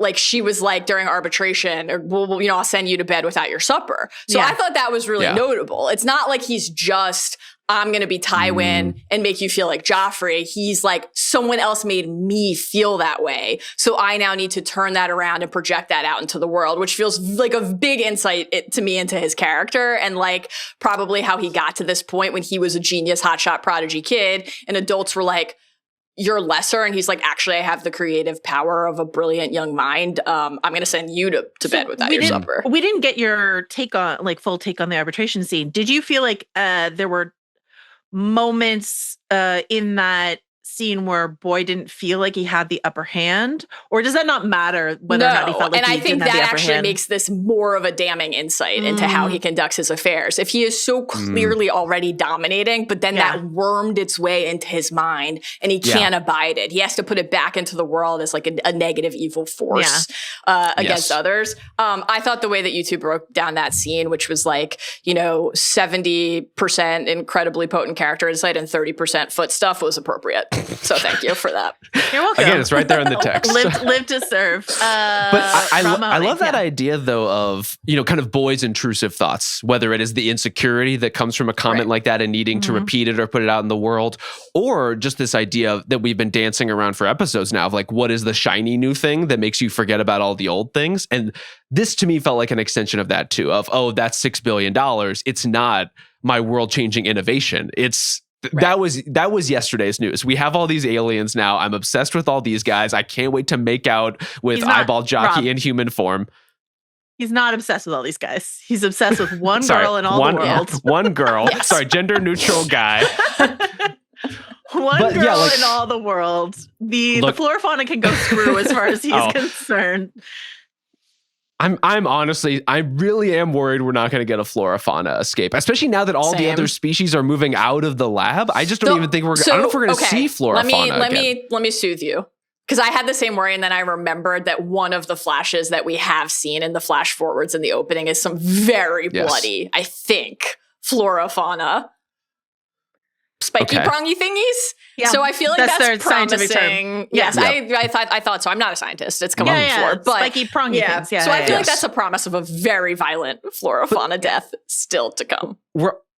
We're also running out of humans, like who is, I guess there's endless red shirt militia members who it could kill, but not as many after Wendy freed the xenomorph. I know. And like the militia that's down by the dock, like the Xenos just in the brush there. Yeah. How long are they going to survive the opening minutes? I'm going to say 30 seconds into the next episode is my guess. And that's like, it might not even be that long. Do you guys, why do they not have the cloud at Prodigy Corp? Because I mean, obviously, to be clear, I do not think that a version of Isaac uploaded from the cloud would be the same Isaac, but that would be interesting, actually. Like, so there's no. I thought this was. This was a little odd to me. I don't know the science because I'm not a scientist, but I don't know this. Like, were they putting living brains inside of these synthetic bodies, or were they putting in Westworld? It's like they call it the pearl. It's like a little billiard ball thing that they put inside. Not living brain. No, I think not a living brain. They're just right. Like that doesn't make sense to me. If at some point you have put the neurons, wave something. I'm not a scientist. Somewhere. They have the nice pillow around their heads, and then the lights go through the tubes. Yeah. And then they're there. Yeah, it is. While we are all in the lab together, just really getting into the nuts and bolts of how these beings operate of science. I still have a lot of milk related questions. Like Nibs gets shot and starts milking a little bit, as one does. Come on. Okay. Look, even for you, that phrasing is appalling. Really bad. Y'all, this is what happened. I don't know what else to say. What is the milk doing? Like, what does it do within the synthetic body? Is it lubricating? Yeah, it keeps them moist. It's just keeping them moist. That's it. Yeah. And does the milk need to be changed out Do they consume? I think we see in Aliens, Bishop eating like some milk pellets or something. I don't know what, like, do they need to replenish it? Do they need to be drained? I just need to know how the milk works. Okay. Great questions. hobbitsanddragons@gmail.com. Please. If you have some insight into how the milk works. How the milk works, whether the synthetics have brains. For Rob like, Mahoney. we If need you were to know making an all email for this stuff. episode, it would be how does the milk work at gmail.com. But that's not what we're doing here. It's interesting to me that Kirsh seems like so unimpressed with what the eye did, because like we're all pretty impressed with what the eye did here, which is the payoff of the earlier lab collab between alien species. And also Kirsh kind of this idea of misreading it, of like he did this, it didn't benefit she did this and it didn't benefit her in any way. But of course it did. And in both cases, it allowed for her to escape the lab. First, when she helped the leeches, it distracted our already distracted scientist enough that she didn't lock the pod in enough shape that the eye jockey could escape there on the Maginot. And then here, she's got herself a one-way trip to good old boy's office, and a boy is like, "Let me offer up various bodies to you to transfer into. I just want to talk to you and maybe make out with you. I don't know, no big deal." So like, I think it's interesting that despite having a good read on her intelligence, they're still not fully aware of all that she can do. Well, there's knowing that a being is smart, and there's not realizing that they're smarter than you, right? That they are seeing a version of the board that you are not seeing. The cause and effect chain that's leading you to do exactly what she wants you to do. I think even Kirsh is behind. Like maybe this is one of those areas where even someone as theoretically smart as Boy doesn't have the synthetic type mind to organize and understand that he's getting played. And even a synthetic like Kirsh doesn't have the human wisdom to understand that he can be played. Yeah, I think this feels like you need like a hybrid mind in order to perhaps, practice in theory. Okay. I think this feels very connected to like how Joe was kind of bundling all of the Kirsh comments from before, where like on the one hand, I think there's genuine scientific curiosity behind his observation and statement. Like, wait, well, what is going on here? What is the motivation and a desire to further understand? I think there is that like, it doesn't only imperil humans' capacity to underestimate your foe. Mm-hmm. And then I think there's at least, this was not how I read it with you guys, but I think there's at least the possibility, however small, that he does have a deeper theory or insight and is like, keeping it close to the vest, propping Boy up to be in another perilous situation. You've just been itching for that eyeball will be in Boy's head. No. That's been my dream. That's been my dream. You are getting your dream fulfilled. There is no question. Based on Samuel Blinken's beautiful, gorgeous, giant peepers alone, I want that eyeball inside of Boy's head. You're getting it. I want the. That's also what Boy wants at this point. That's his dream. Phrasing. I want the tentacles playing his vocal cords. You're getting it. I want that. You are getting it in the Thank finale. you. I will be shocked now if that doesn't happen in the finale. That's all I dream of. No, but what you've been wanting is for Kirsh to shove Boy in front of one alien species over another. And if it's not a facehugger, why not an eye? Why not an eye? You know? Joe, you kind of threw this away earlier that Boy might try to make out with the eyeball jockey. I think there's a non-zero chance that's going to happen. Like that whatever human being the eye jockey inhabits, he was tearing up at their interaction, at the thought of like, I have finally reached the mountaintop with this hyper-intelligent being. They were having, Who can give me only 2 digits more into pi? With the stink of sheep shit in the room, he is swooning. He's on it. All right. All right. So we get Wendy, Marcy coming in to witness Isaac's body here. Kirsh sort of tries to stand between her and Isaac's dead body. This is where he says, what happened? Kirsh dispassionately says, science, right? Happens to all of us. Wendy Marcy is floored. This is the line that Mallory quoted earlier. We're premium. I have some early aughts association with that phrase, but I will leave it for another time, right? And this is a real, like, The Last of Us, you're not immune from being ripped apart Ellie moment for Wendy Marcy, of just sort of like, there's one thing knowing that you're synthetic, that you can leap up, a cliff on a beach, that you can run faster than anyone else, that you're stronger than anyone else. And it's another to see the milky innards of one of your brothers splayed out before you. And this is similar, I think, to Nibs, trying to confront what is inside of her, what is going on inside of her and her physiognomy and stuff like that. So I think that that this moment, this confrontation, coupled with what she learned last week, because she had a big moment last week of like, oh, you can just erase our memories without asking us.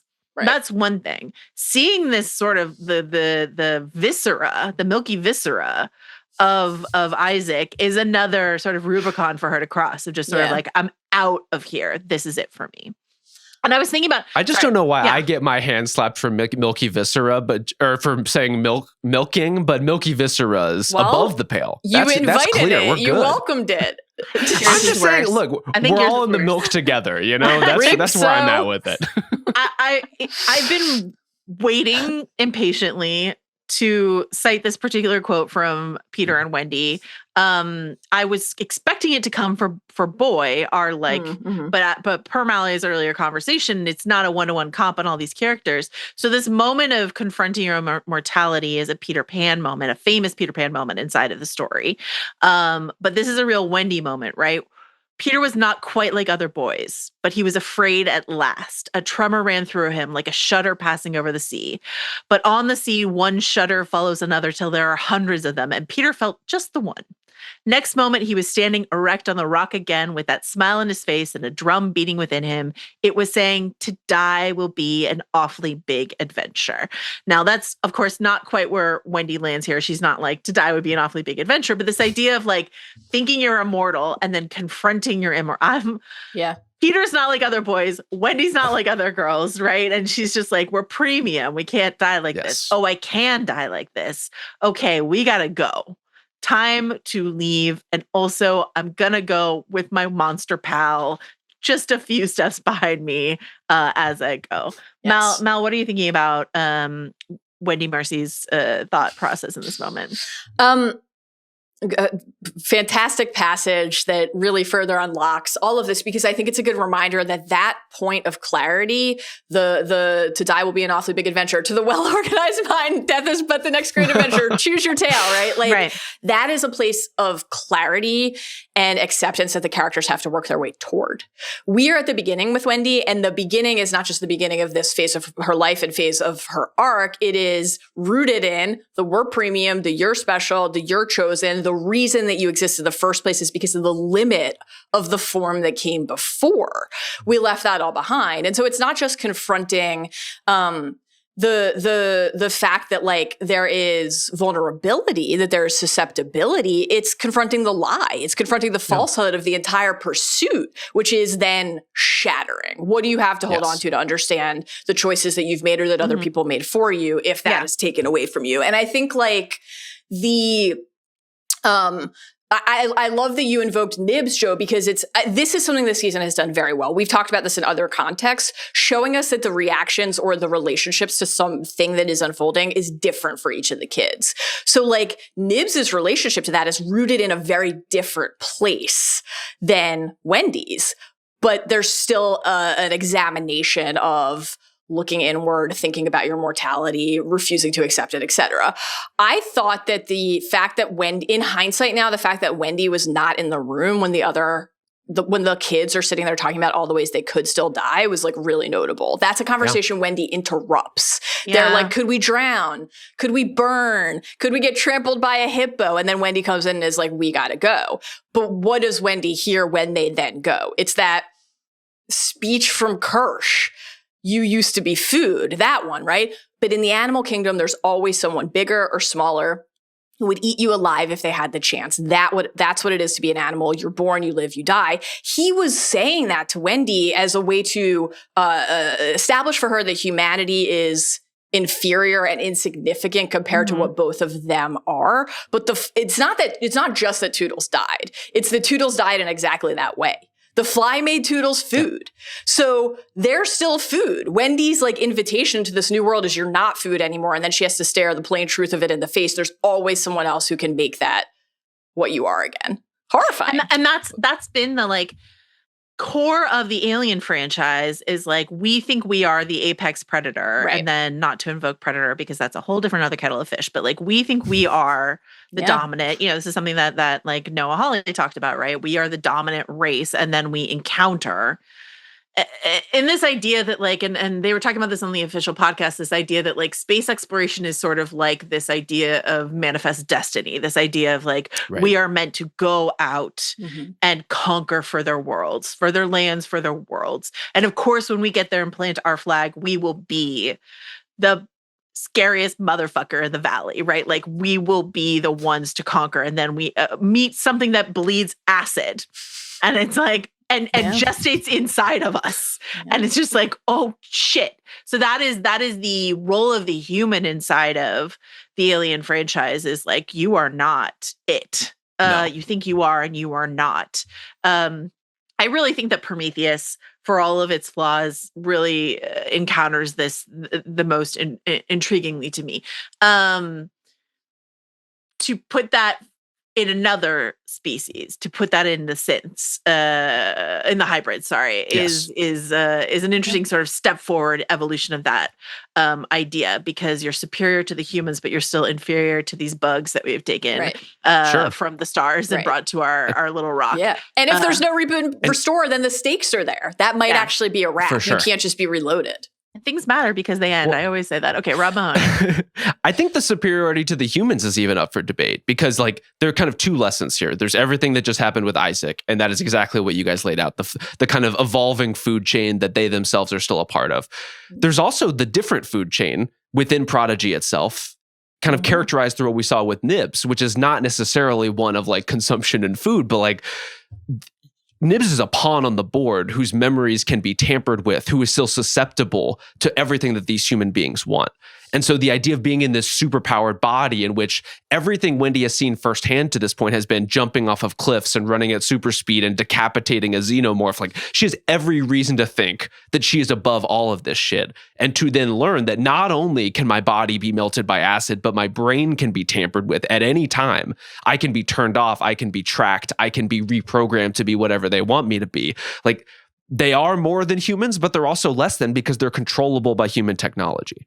And this is a great point, and is also outside of this alien idea or this food chain idea, just a very simple human growing up idea of like confronting that, the things that were, spongy or healable or all these things inside of you when you were young and you felt immortal and you could fall off your bike and you're just sort of like, fine. And then you grow up and you're like, oh no, I'm much more breakable than that. Oh no, like these things actually do matter and have an impact on me. Is a growing up moment, no matter who you are. Out of the lab into, once again, I just want to register my, I guess, slight disappointment at the way Alex Lothar has been used this season. Joe feels like a real ineffectual presence inside of this episode. And I love Alex Lothar, and I feel like there could be so much more going on. But like, and maybe we'll get that in the finale, but like he's just like kind of a footnote in this episode. What are you going to say, Rob? Maybe this is me giving him and that character too much credit, because I agree there's like the way he's being used within the show and the plot. And then there is sort of the character in this world. And the character in the world, I think, is baffled in the way that many human characters are baffled in this story, and like ineffective, and doesn't know how to do anything that he wants to do. And so it's like, I wonder how much of that is kind of counter programming in terms of the casting of like, you're expecting an Alex Lothar performance, or at least we certainly are. And yet his character is somebody who's like so ineffective as to be kind of contemptible. What do you think, Mal? It's entirely possible. I think it's just I think it is, he's like just the least developed and successful character on the show, which is just a huge bummer. Yeah, 100%. Like, I think what you're identifying, we are bringing our expectations to it undeniably. But if we had never seen him before, I think we would still be like, this Joe guy is just kind of a dipshit. And He also sucks. Has yet to give me, and I think there are moments that just like flit up against the kind of thing we want. Like, I think it's in theory really interesting that all season long, Wendy has found herself in moments where she's like, you used to be the big brother and the older one and the one who would say, you're going to walk out in front, but now that's me now. Yeah. And then we build to a point where like, he basically, even though it was all thanks to Arthur, he basically gets to be the one who's like, it's okay. The trackers turn are the off. trackers off. You still need me. You still need your big brother. I have some utility. I have some comforting presence. I drew a map. The map I still can't get over or believe was real. It was just like, I'm like, this. How many days have you been working on this? This crazy. map that basically just said like lab. But we don't interrogate that aspect of their relationship. We've yet to circle back to Wendy's resentment over the fact that he didn't visit her. Like, I was waiting for that to be this really was like central, trying to weaponize, and it's just like, now it feels like we're almost out of time. I mean, maybe that can come back in a big way in the finale, but like, it almost feels like we're out of time for that to be kind of central core emotional text, like we were hoping it would be. So. Yeah. And then I think what you pointed out already earlier, like when he's like, we don't have time to help the others, I'm just like, the thing that this character is supposed to represent is that there's always time to help another person. You got to try. So I'm just like, and again, there's a way to make that interesting is like for the deep selfish nature of, I thought I lost you and you're gone. I thought the moment of him looking at the grave was like, it's not just that, it's like touching.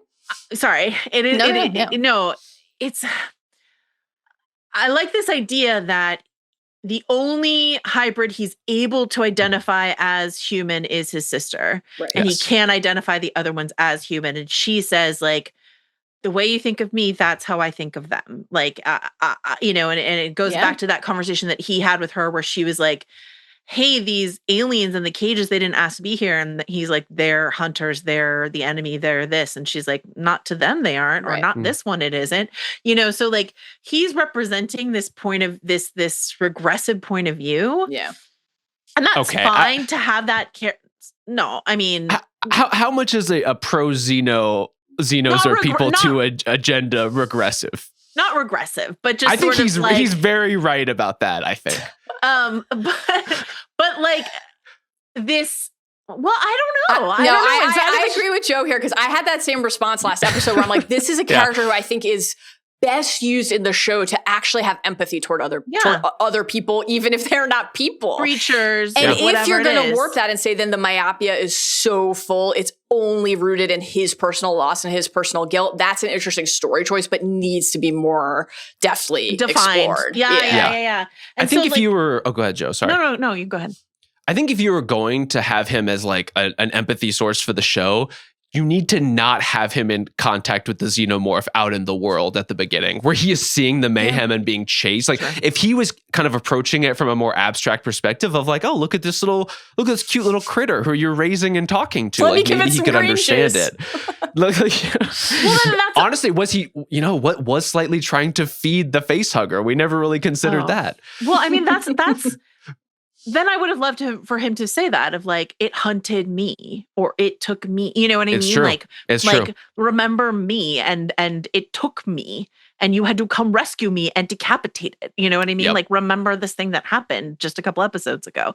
Yeah. But like the way that... And then she could have been like, sorry, I forgot it was behind a closed door. Yeah, no one saw it. So did it happen? Or it wasn't that one. Remember, that's her defense. And not this Xeno. Yeah. Hashtag not all Xenos. But like, did we know that their last name was Hermit? Did we already know that and I just wasn't paying attention? Okay. I straight up did not. But maybe this is all the Battlestar. I've been like racetrack pilled, but like I just assumed I thought that was just like his call sign. Yep. And I did not understand that it was Marcy Hermit. I thought it was his call sign at first too, and then I think the only reason I realized it was his last name is because it's just listed as his character name on like. Oh, okay. I think I thought that was like Joe/Hermit or something like that. Anyway, that's their last name. But like we've been touching on it. Let's just go through it. It's like they encounter the graves. Yeah.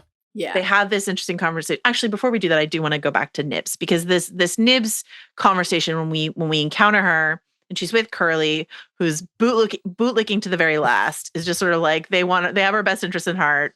Boy would never do this. It's wonderful. But we get this Nibs moment, right? No, I've got all my mind. What's in me? Nobody's messing with my insides. Isn't that right, Mr. Strawberry? What's ours is ours, and nobody can take it. And then I don't want to be a ghost. Like, I just thought this writing was really, really well done. Spooky, sad, like all these things together. And then to then have Nibs at the gravesite and have this conversation of Marcy being like, Marcy Wendy being like, that's not us. Like, I'm still here. And this conversation of like, what is me? Who am I? What is my body? What is myself? Inside of these few scenes together between who and what team am I on? And that's what it all comes down to, is like at the very end in the confrontation on the boat. And Joe's like, am I with my sister or am I with these humans? Who is the us in the Last of Us scenario here? What pod am I in? Am I with Nibs? She doesn't seem right. I'm with Mr. Strawberry personally. Yeah, I'm always Mr. Strawberry. But like, I think that encounter of him like putting his hand over Marcy's mouth to stop her from calling the xenomorph. But then earlier when she does call the xenomorph kills all the men, and then the xenomorph comes towards them, and he tries to put himself between the xenomorph and her, and she's like, get out of the way. I'm the one who could protect you in this moment. And she has this conversation with the xenomorph, the clicking and the cooing and the murmuring, with her hand out in front of Joe and in front of Nibs to be like, eyes on me, Xeno, you and me. Yes. This is my best friend. You can't touch him. Like I'm protecting these people, but because she is the protector, and this is the issue that Joe has, where he keeps trying to be protector. It's true. And this is not something that he is suitable for anymore inside of this new world, you know? Yeah. I thought the scene with the graves kind of hit on some of that too, like the kind of changing nature of their relationship, and I think really highlighted their completely and vastly different experiences with processing Marcy's alleged death, or as he understood it. And like the fact that Wendy in that moment can be like, yeah, I'm still here. Like, I'm not bothered by seeing these graves. Like, Nibs is having an existential crisis, but I am not. I'm ready to move on. Right. And it seemed like of all the people, Joe was sort of the most, Joe and Nibs are kind of the most affected by seeing the graves. Totally. And it's like, it makes sense because he has been processing over years and years this idea that his sister died and mourning her and trying to understand what had become of his family.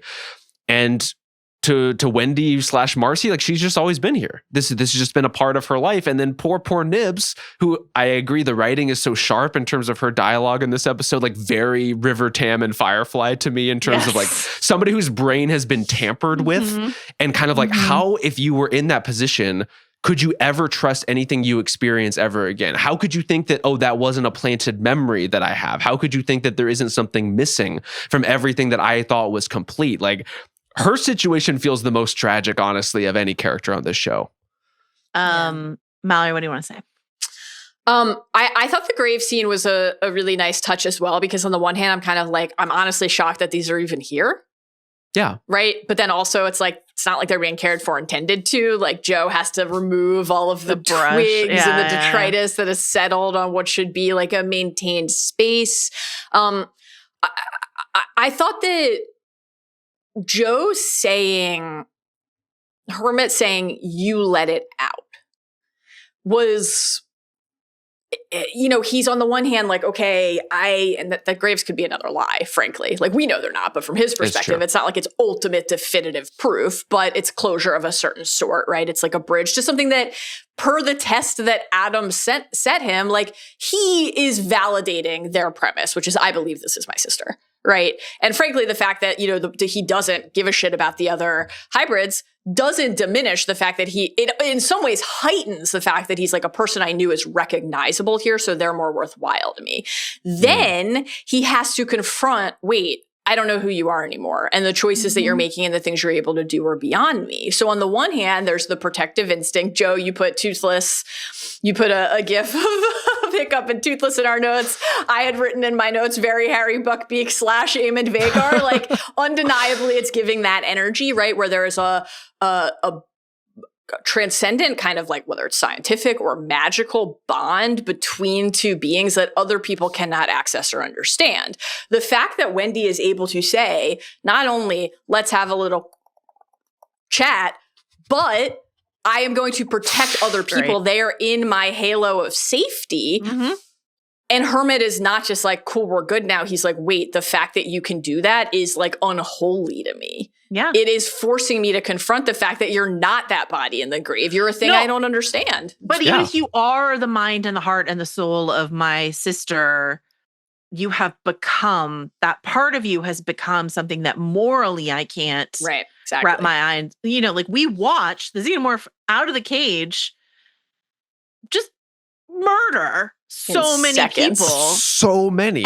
And like, it's one thing, you know, the militia that she's like, you can leave. Why don't you leave? Yeah. I'm giving you a warning, leave. That's one thing. It's another thing to say Dame Sylvia or Boy Cavalier or all these other people, et cetera, et cetera. But these like lab grunts, you know, the mold sprayers, they're nothing to her. Yeah. And that's just something that like Joe's like, we can't be on the same team. Right. I'm not with this. Okay. See, I think we might need to walk back this idea of Wendy as an empathic character. Like, she does care about her kind of functional siblings, her actual sibling, and these other hybrids who have kind of become her siblings. Everyone else who's not a xenomorph, fuck them. You know, like that's a weird perspective to hold for a character in this world. Yeah, I guess it all comes back to that sort of like Last of Us clannish idea of like who's the us, and for Joe, it's like a clan of two. Yep. Right. So I guess now he's like expanding it to include his army pals, right? But like, you know, and for Wendy, it's like Joe and though she doesn't seem to even look for Slightly and Smee. Let's just hope that happened off screen. I don't know. Doesn't even seem like she really wants to convince Curly that much. It's like, okay, all right, I don't want to take Curly. Please don't tell. Yeah, it's just like, please don't rat me out. I know you want to. Yeah, I think the Last of Us, them parallel is a great one, Joe. And I think like it is an interesting idea for the show to explore and tease out that like when this bridge from humanity to hybrid status is established, and Wendy has a lot of like gratitude, not quite, we're never in quite like, you know, like a sycophant territory with Wendy and Boy, but you know, a lot of like what the Boy Genius said, right? That we have to kind of work our way through the illusions into this current state. And then the place that you find common ground and understanding is like, it's not with my old family. It's not with the people who gave me this new life. It's with the other people who are like me. And that extends to like, we are alien too.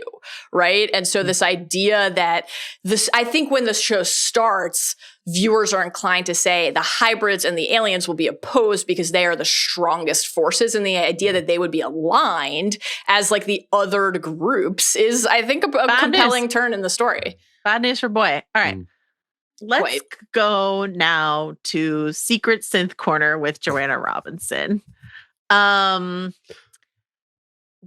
I realized via closed captioning that Adam's full name is Adam Ines. Now this is, you know, this has not been out there. It's just like sort of in the cast list that I've been looking at or whatever. He's just been listed as Adam, Atom. Ines means one in German. So this is like Adam 1, ATOM 1, ADAM 1, A1, AI, whatever you prefer. I'm just like, this guy is a synth. That's how I feel about the name Atom Ines. And you're going to have to try really hard to convince me otherwise because that's how I feel about this guy. An added layer to this, our listener Jen wrote in about Adrian Edmondson, who's playing the aforementioned Atom Ines, is that he was on he's sort of like a UK legend on this show, the young ones, which I've never seen, but I am aware of mostly because of his co-star Rick Mayall. I am aware of in other things. But he plays this like punk rock, like bright orange mohawk pierced, like punky guy. Like that's who he is, like iconically in UK culture, that character. And so the fact that they've like cast him here as this like robotic Jeeves-esque, upper crust. What does he say? Like, I must renew my concerns, sir. Figure inside of the show, I think is really, really interesting and funny. Where are you on Secret Synth watch? And I know you both were like, we don't want it or we don't care or whatever, but I am hosting this episode, so I'm making you engage with me. Mallory, where are you on this? I think I'm in the same place where I think this is entirely plausible, and to your point, probably even likely. I don't challenge that for a second. If this is a reveal and presented as a big reveal in the finale, I don't think it will have an impact on me. Like, I won't care. So I think that's just like, I'm not challenging that he is likely to be a synth. I just don't know what we're supposed to like. Right. You're like, well, why should I care about that? Yeah, what would it change? Because like he works for Boy, who makes synths and hybrids, whose office is adorned with hybrid faces and milky blood bags. I think what would be interesting is if he had interacted with other characters, because I'm like, Boy, I assume knows that, made him. If not, that would be interesting, but do we have enough time to explore that? So like, if he had been positioned with other characters more often as someone who was like saying something about the state of synthetic virtue versus humanity, then there's or someone could be surprised by that. But I'm like, the characters who could learn that, what would it mean to them to know it? I would say the person who's had the most meaningful interaction with him is Joe, right? Yeah. This idea of like, he's talking to Joe, he's blackmailing. I'm not saying this is going to be a revelation or anything like that, but he's talking to him, and then he says that thing about like an old model nobody wanted, which is something that like we latched onto at the moment of like, is he talking about himself? That's the only sort of satisfactory payoff I could think of, and I'm not sure that that's that interesting. So yeah, like I am kind of with you both in that, like, I mean, I feel so convinced he's a secret synth. It is something that Noah Hawley is interested in terms of like the way that Ash is revealed in the Alien movie. But how can they do it in a way that's interesting inside of just like one more hour of television left? I don't know. Rob Mahoney? I think the only way you're creating any kind of interest in that character that would feel fulfilling on like on a story or theme level would be if Kirsh is deviant in his behavior enough that Adam feels like the safe synth by comparison, right? It's like the safety in the older model, as opposed to this kind of newer one who won't do what I say, who clearly has some kind of agenda. Maybe it aligns with the companies, maybe it doesn't. Like, maybe there is a dividing line among the synths, in terms of their behaviors and their patterns that could be interesting, but that would be interesting in like a season 2 way, not in a season 1 way. I have like a kind of a harebrained theory that I don't actually believe, to be clear, but I'm like, okay, there's a version of this where it's like, we've been led to believe all season that only child mind, if he's one because he's not a synth, but he's a hybrid. That would be interesting to me. Specifically, what if he is Boy Cavalier's father? Like, we've been talking about these headlines about him, speculating about his dead parents and what happened with this car accident. And I'm like, is there a version of this where we look? Because the secret synth reveal that would get me is Dame Sylvia, because so much of her story has been rooted in like, I wanted to have children, I couldn't. I'm trying to explain to this person across from me that they don't understand their body. Like, what if there's, and I don't think that has to be what happens, to be clear. And I think in some ways that would actually be kind of like fraught and naughty, but like, what if they're like Adam and Dame Sylvia were Boy Cavalier's parents and he killed them and then he uploaded their minds into hybrids, and then we're just like then going to say in the canon that the child minds, I don't know. Something like that would be interesting. I like this idea that it's connected to, because to your point, there are various threads that were like, how are we going to pay this off? And this whole like, who is, what is going on with this biographical information we know about, we've been fed a few times about Boy Cavalier. Yes. How is that going to pay off? And if it is related somehow to this like secret synth reveal, that could be really interesting. That's a great connection. In the spectrum of TV daddy issues, turning your dad into your obedient like Jeeves robot is like, that's straight to the mountaintop as far as I'm concerned. Guys. They're just tossing a ball. Yeah. Field of dreams out here. Okay.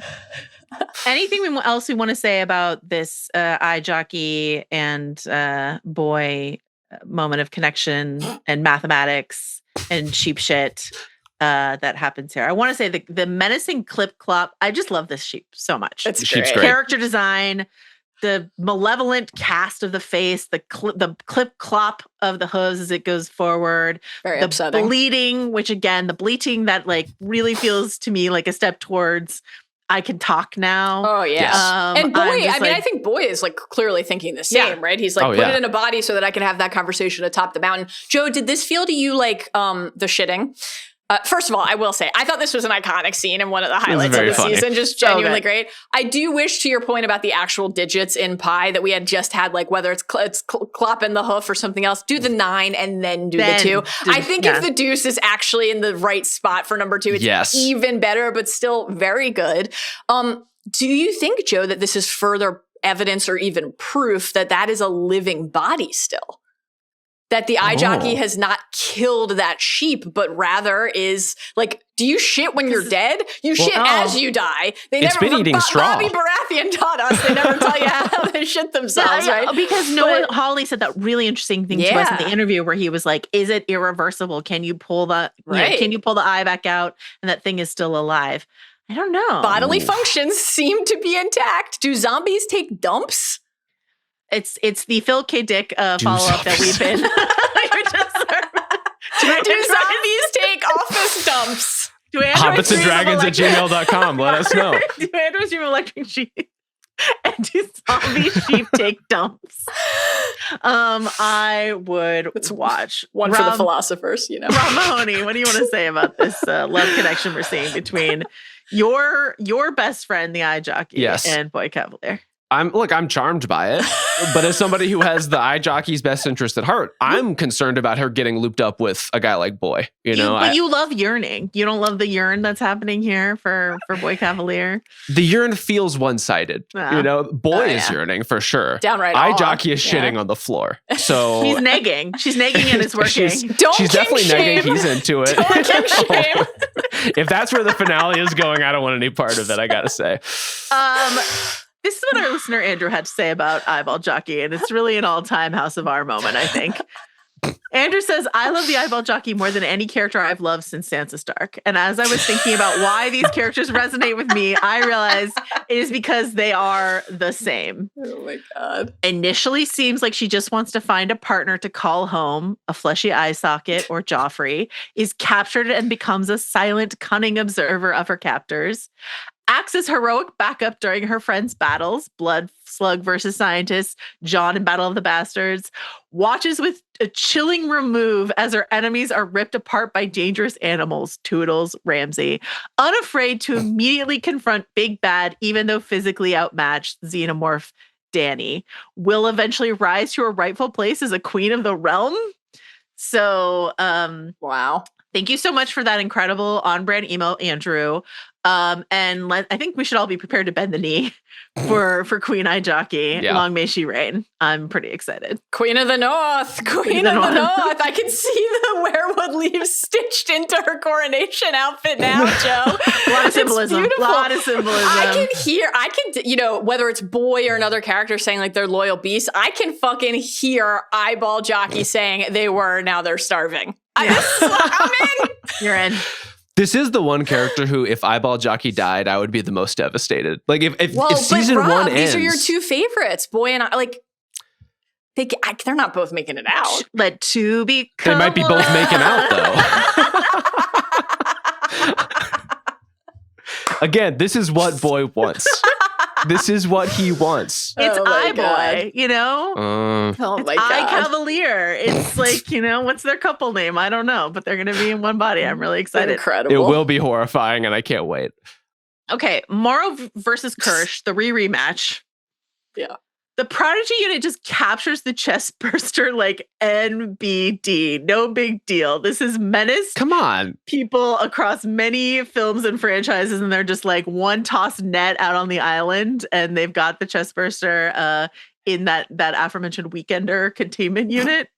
Great. How did they even find it? I don't know. It was in the tall grass. Triggered by a sensor as it like skittered across the So they just have skitter traps. Skitter traps everywhere. Island. Perhaps. Yeah. I don't know. I mean, I think frankly, like we've been trained to say that wouldn't, to your point about like seems bad that the fly melts the circuit breaker. You know, we like have some theory corner stuff to mine with like, why was the handle of the cage broken when Isaac went in? Was there sabotage at play? Right. But also could it be like this facility is not built to handle monsters? These Safe to say. creatures, Yeah. and Boy Cavalier is operating as a secret saboteur and agent of espionage and not really telling people what to build this out for and doesn't know. So like, yeah, I don't know that all that tracks together, but I do think that the idea that they would be prepared to stop anything from like evading them on Neverland seems right.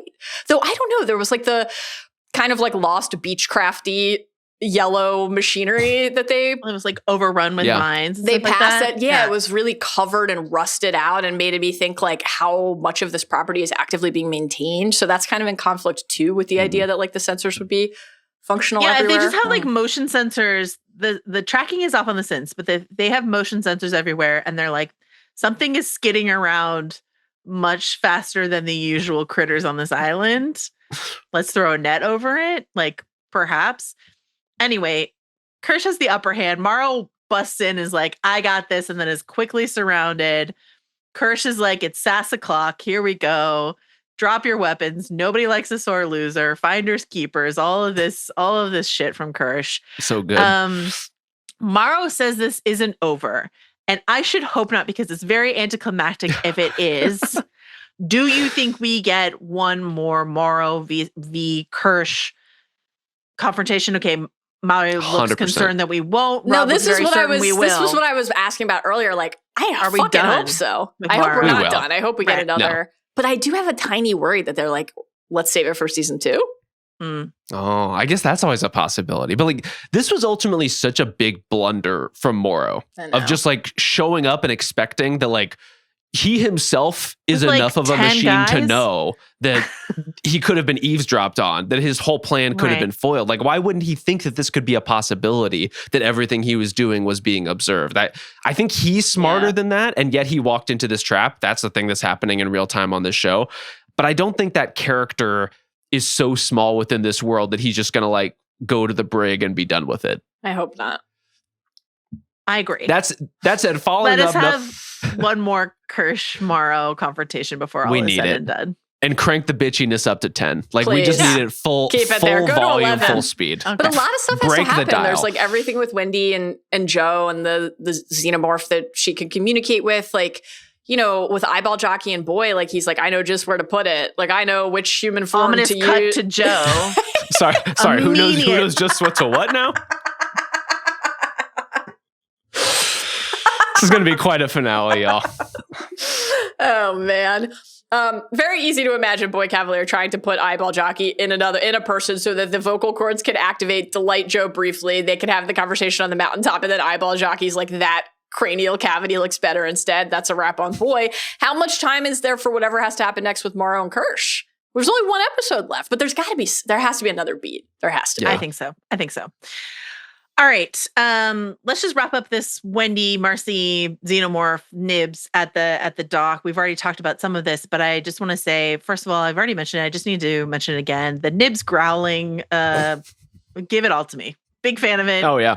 Want all Incredible. of it. You know, Mr. Strawberry says, fuck off, we're never going back, which Mallory opened the pod with. Absolute iconic moment. The jaw rip. Disgusting. Oh, Not since History of Violence, wherein there is a flapping mandible that haunted my dreams for like the following decade. Have I seen such incredible jaw work? I went to Golden Compass here, Joe. I mean, that's Okay. polar bears, but still. Yeah.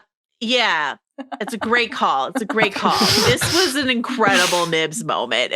Can we say behind the curtain that when we interviewed Noah Hawley and Babu Sise, we were briefly taken into the wrong sort of waiting room, and it said like episode 7, and then the actress who plays Nibs's name, Lily Newmark. And so Mallory and I both were like, what is Nibs getting up to in episode 7? Now you know. That someone definitely has to interview her for episode 7. We were so excited to find out. Man. It's jaw ripping time. That's clobbering time from Nibs. Great stuff. Mr. Strawberry's in the water. I have some questions. Is Nibs dead? She gets shot in the milk. She keeps going, and then she gets zapped by Sorry, Joe. she gets shot in what? In the milk. You, Right two, in the milk. you two both need a timeout. And I can't believe I'm the one who has to say that. Right in the milk.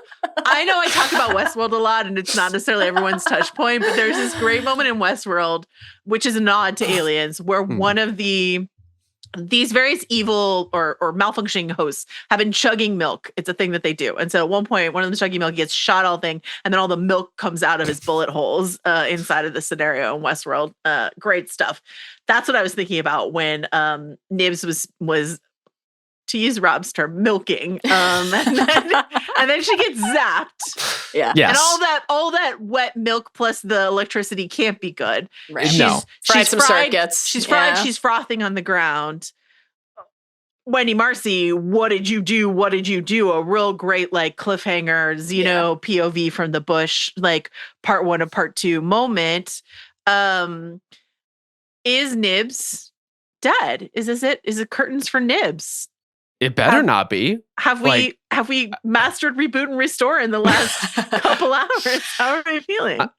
I'm hoping she's just napping with the electricity. You know, it sent a jolt to the system. It's a turn it off and turn it back on kind of moment. A great and euphemism. It's like sleeping with the fish is napping with the electricity. I think that's a wrap on Nibs, guys. Oh, That's no. it for Nibs. Yeah, it just seemed we lingered too long on the twitching And the frothing. And Wendy's response. Now, not that Wendy would definitively know, it could just be a scary thing, but like, so that's the same gun that took down a xenomorph, granted only temporarily, but like that's a heavy jolt of electricity. And this is a synthetic being. The only thing that I am holding out hope for, and this is just perhaps because I love Nibs so much and I want her to come back, like let's fetch Mr. Strawberry out of the water and just dry him off, and then just like dry off and remilk Nibs or whatever needs to happen to resurrect her. I don't know. Sure. But that being said, there's all this chatter about like, don't shoot the merchandise. So I'm wondering if like the guns are set to stun instead of like kill, right? Because they're not trying to like kill the hybrids, they're trying to capture the hybrids. So it's possible that their electro guns are only shooting stunning forces. So what that does in combination with like gushing milk, I don't know. I love a jaw rip or a throat rip, depending on the property. I love to see a deeply disturbed girl in a robot body coming into her power. And it would be a real shame if this is the last we see of Nibs. I will miss Nibs dearly as well. I really hope that we don't lose Slightly and Smee, but I do sort of worry / wonder if like reboot and restore is just being saved for Wendy and like no one else is going to be making it. How much time do we have left to say goodbye to that many characters? But I just feel like that felt like a kind of like showcase death for Nibs, I think. It was very showy. If she is dead, I mean, is the relationship between Wendy and Hermit now kind of irreparable? Because like that would be her brother killing her sister effectively. Right. Here's what I wish we had to better underline this conflict. If we were all headed towards this showdown at the dock, and Joe has to choose between his sister and his army buds, and Marcy is having all of these conflicts. I need the Nibs Marcy relationship throughout the season to have been better established, because we get the like Marcy with the kids at the beginning, but then there's just like this idea of resentment of Wendy Marcy. She is the favorite one. She gets her brother there. Like there's this idea of her being separate. So then to have the like Nibs Marcy bond be so important here at the end, so much so that she's like, how dare you shoot my sister, my brother? Like, I wish that that track had been better laid throughout the Yes. season. Like Nibs could have been her particular favorite for one reason or another because she's the most vulnerable. Yeah, because of or this, the that, and youngest, other or thing. whatever. Yeah, Like something you know, that, a caretaking relationship. Yeah. Like either that, or where you need Mr. Strawberry developed as a full-fledged character of the cast. And sadly, neither of those things happen. And if we want a Mr. Strawberry webisodes between now and season 2 of Alien Earth, I would gladly receive it. Receive it. I mean, I think we're losing more children's toys into the water in the finale based on the bobbing doll's head that was featured in a episode opening flash forward a couple weeks ago. So more children's toys will suffer here. I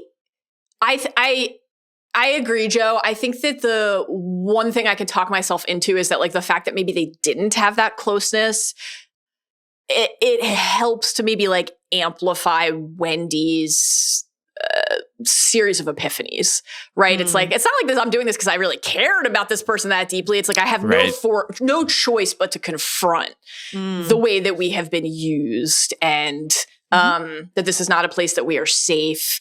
I think it's interesting that Curly was kind of often the one shown with that like proximity to Nibs and that closeness, often in a way that we found kind of like controlling, condescending, also sort of hollow and false in a different way. And then, you know, this was the most tender I felt toward Curly, like seeing Curly go wrapped up with Dame. Like you said, Joe, earlier, like Toodles, Curly, everyone's earning their names, right? To like basically curl up into the fetal position, like against the, you know, milking of another sort, like the kind of like bosom of a motherly figure. That's your moment. There you go. We all got there in the end. You're all Team Milk. Oh, just the milkiest episode. I mean, probably not. At the end of the day, I feel like the finale will end up being the milkiest episode, and thus of our podcast too. At a time. I stand corrected. But like, you know, when Curly said, I think we all feel similarly about Dame Sylvia, and you know, certainly we understand why this character is doing these things when we hear Curly say "mom," and she's like, "This is what I have wanted and did not have, and have told myself I can build and forge and craft and then must protect for myself in this new way at the expense of everything else, including my husband," right? For Curly, that's just like a kind of Nibs-esque, I'm a scared kid and I don't really know what to do moment here, which was like, I thought very, very tender and sweet. I will say this.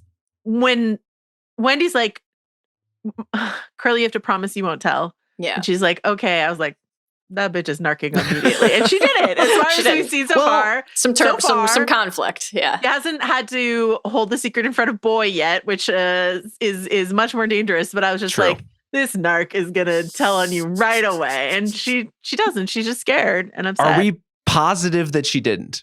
Well, that we've seen. So far, she didn't. We've seen. And I think... Otherwise, I would think the militia might have better things to do than sit inside a boat. Like, there are Xenos out on the loose. Because his friends were like, stop asking these suspicious questions about the boat, where the boats are. Right. Yeah. We know what your plan is. Don't do it. So but when there's also he the goes full-on missing, army with them, you know? They're also like, we saw what Arthur and the brother did. And this was something that drove me crazy actually last episode, where I'm like, it's very clear that there's like surveillance footage everywhere of them doing this. Why are they not more worried about like people being on the case? And obviously Joe in this episode is like, I don't know how much time we have, but I think, all of that information is something that could have made its way in another, to them in another form. I think that it's interesting if this is one more price that Boy Cavalier has to pay. That Curly's basically like, I worship you. I want to learn from you. Why won't you choose me? Very, we have some notes still on how she was basically like, fuck Wendy and pick me, but still. And then Boy's like, go push buttons in the corner. Like, you learned French, but can you do this? One more price he has to pay for treating everyone around him like complete shit. Yeah. If she doesn't tell him. In the anti-corporation coalition, we welcome even the pick-me girls. You are welcome to join us. You know what? Especially in a world where I'm kind of over Wendy's worldview in a lot of ways. You know, like she's making space for the Xenos. I haven't heard her say one thing about a blood slug. I haven't heard her say one thing about an acid fly. A little xenophobic in a certain sense. This is reverse xenophobic, really. You know, it's every other alien. She's speciesist. Okay, it's fucked up. Incredible critique. Anything else you guys want to say about this episode of television, episode 7? Loved it. Apparently not milky enough. We'll see in the finale. I can't wait to see how the ante is raised from this. If we're getting multiple character deaths, if we're getting lots of grisly violence, if we're getting, and we didn't say enough about, I thought the xenomorph out in the jungle just slaughtering soldiers looked awesome and terrifying in a way that it's never been an Alien before, kind of out in the open, in the daylight that much, at least in like canonical entries. Running all the drills at the Combine, not confined to a tight hallway in a ship or a lab. I thought that was great too. Really fun. I absolutely understand what that means. I do, actually. You do now. You do. Okay. Yeah. Just took me several years of being on this podcast. I get it.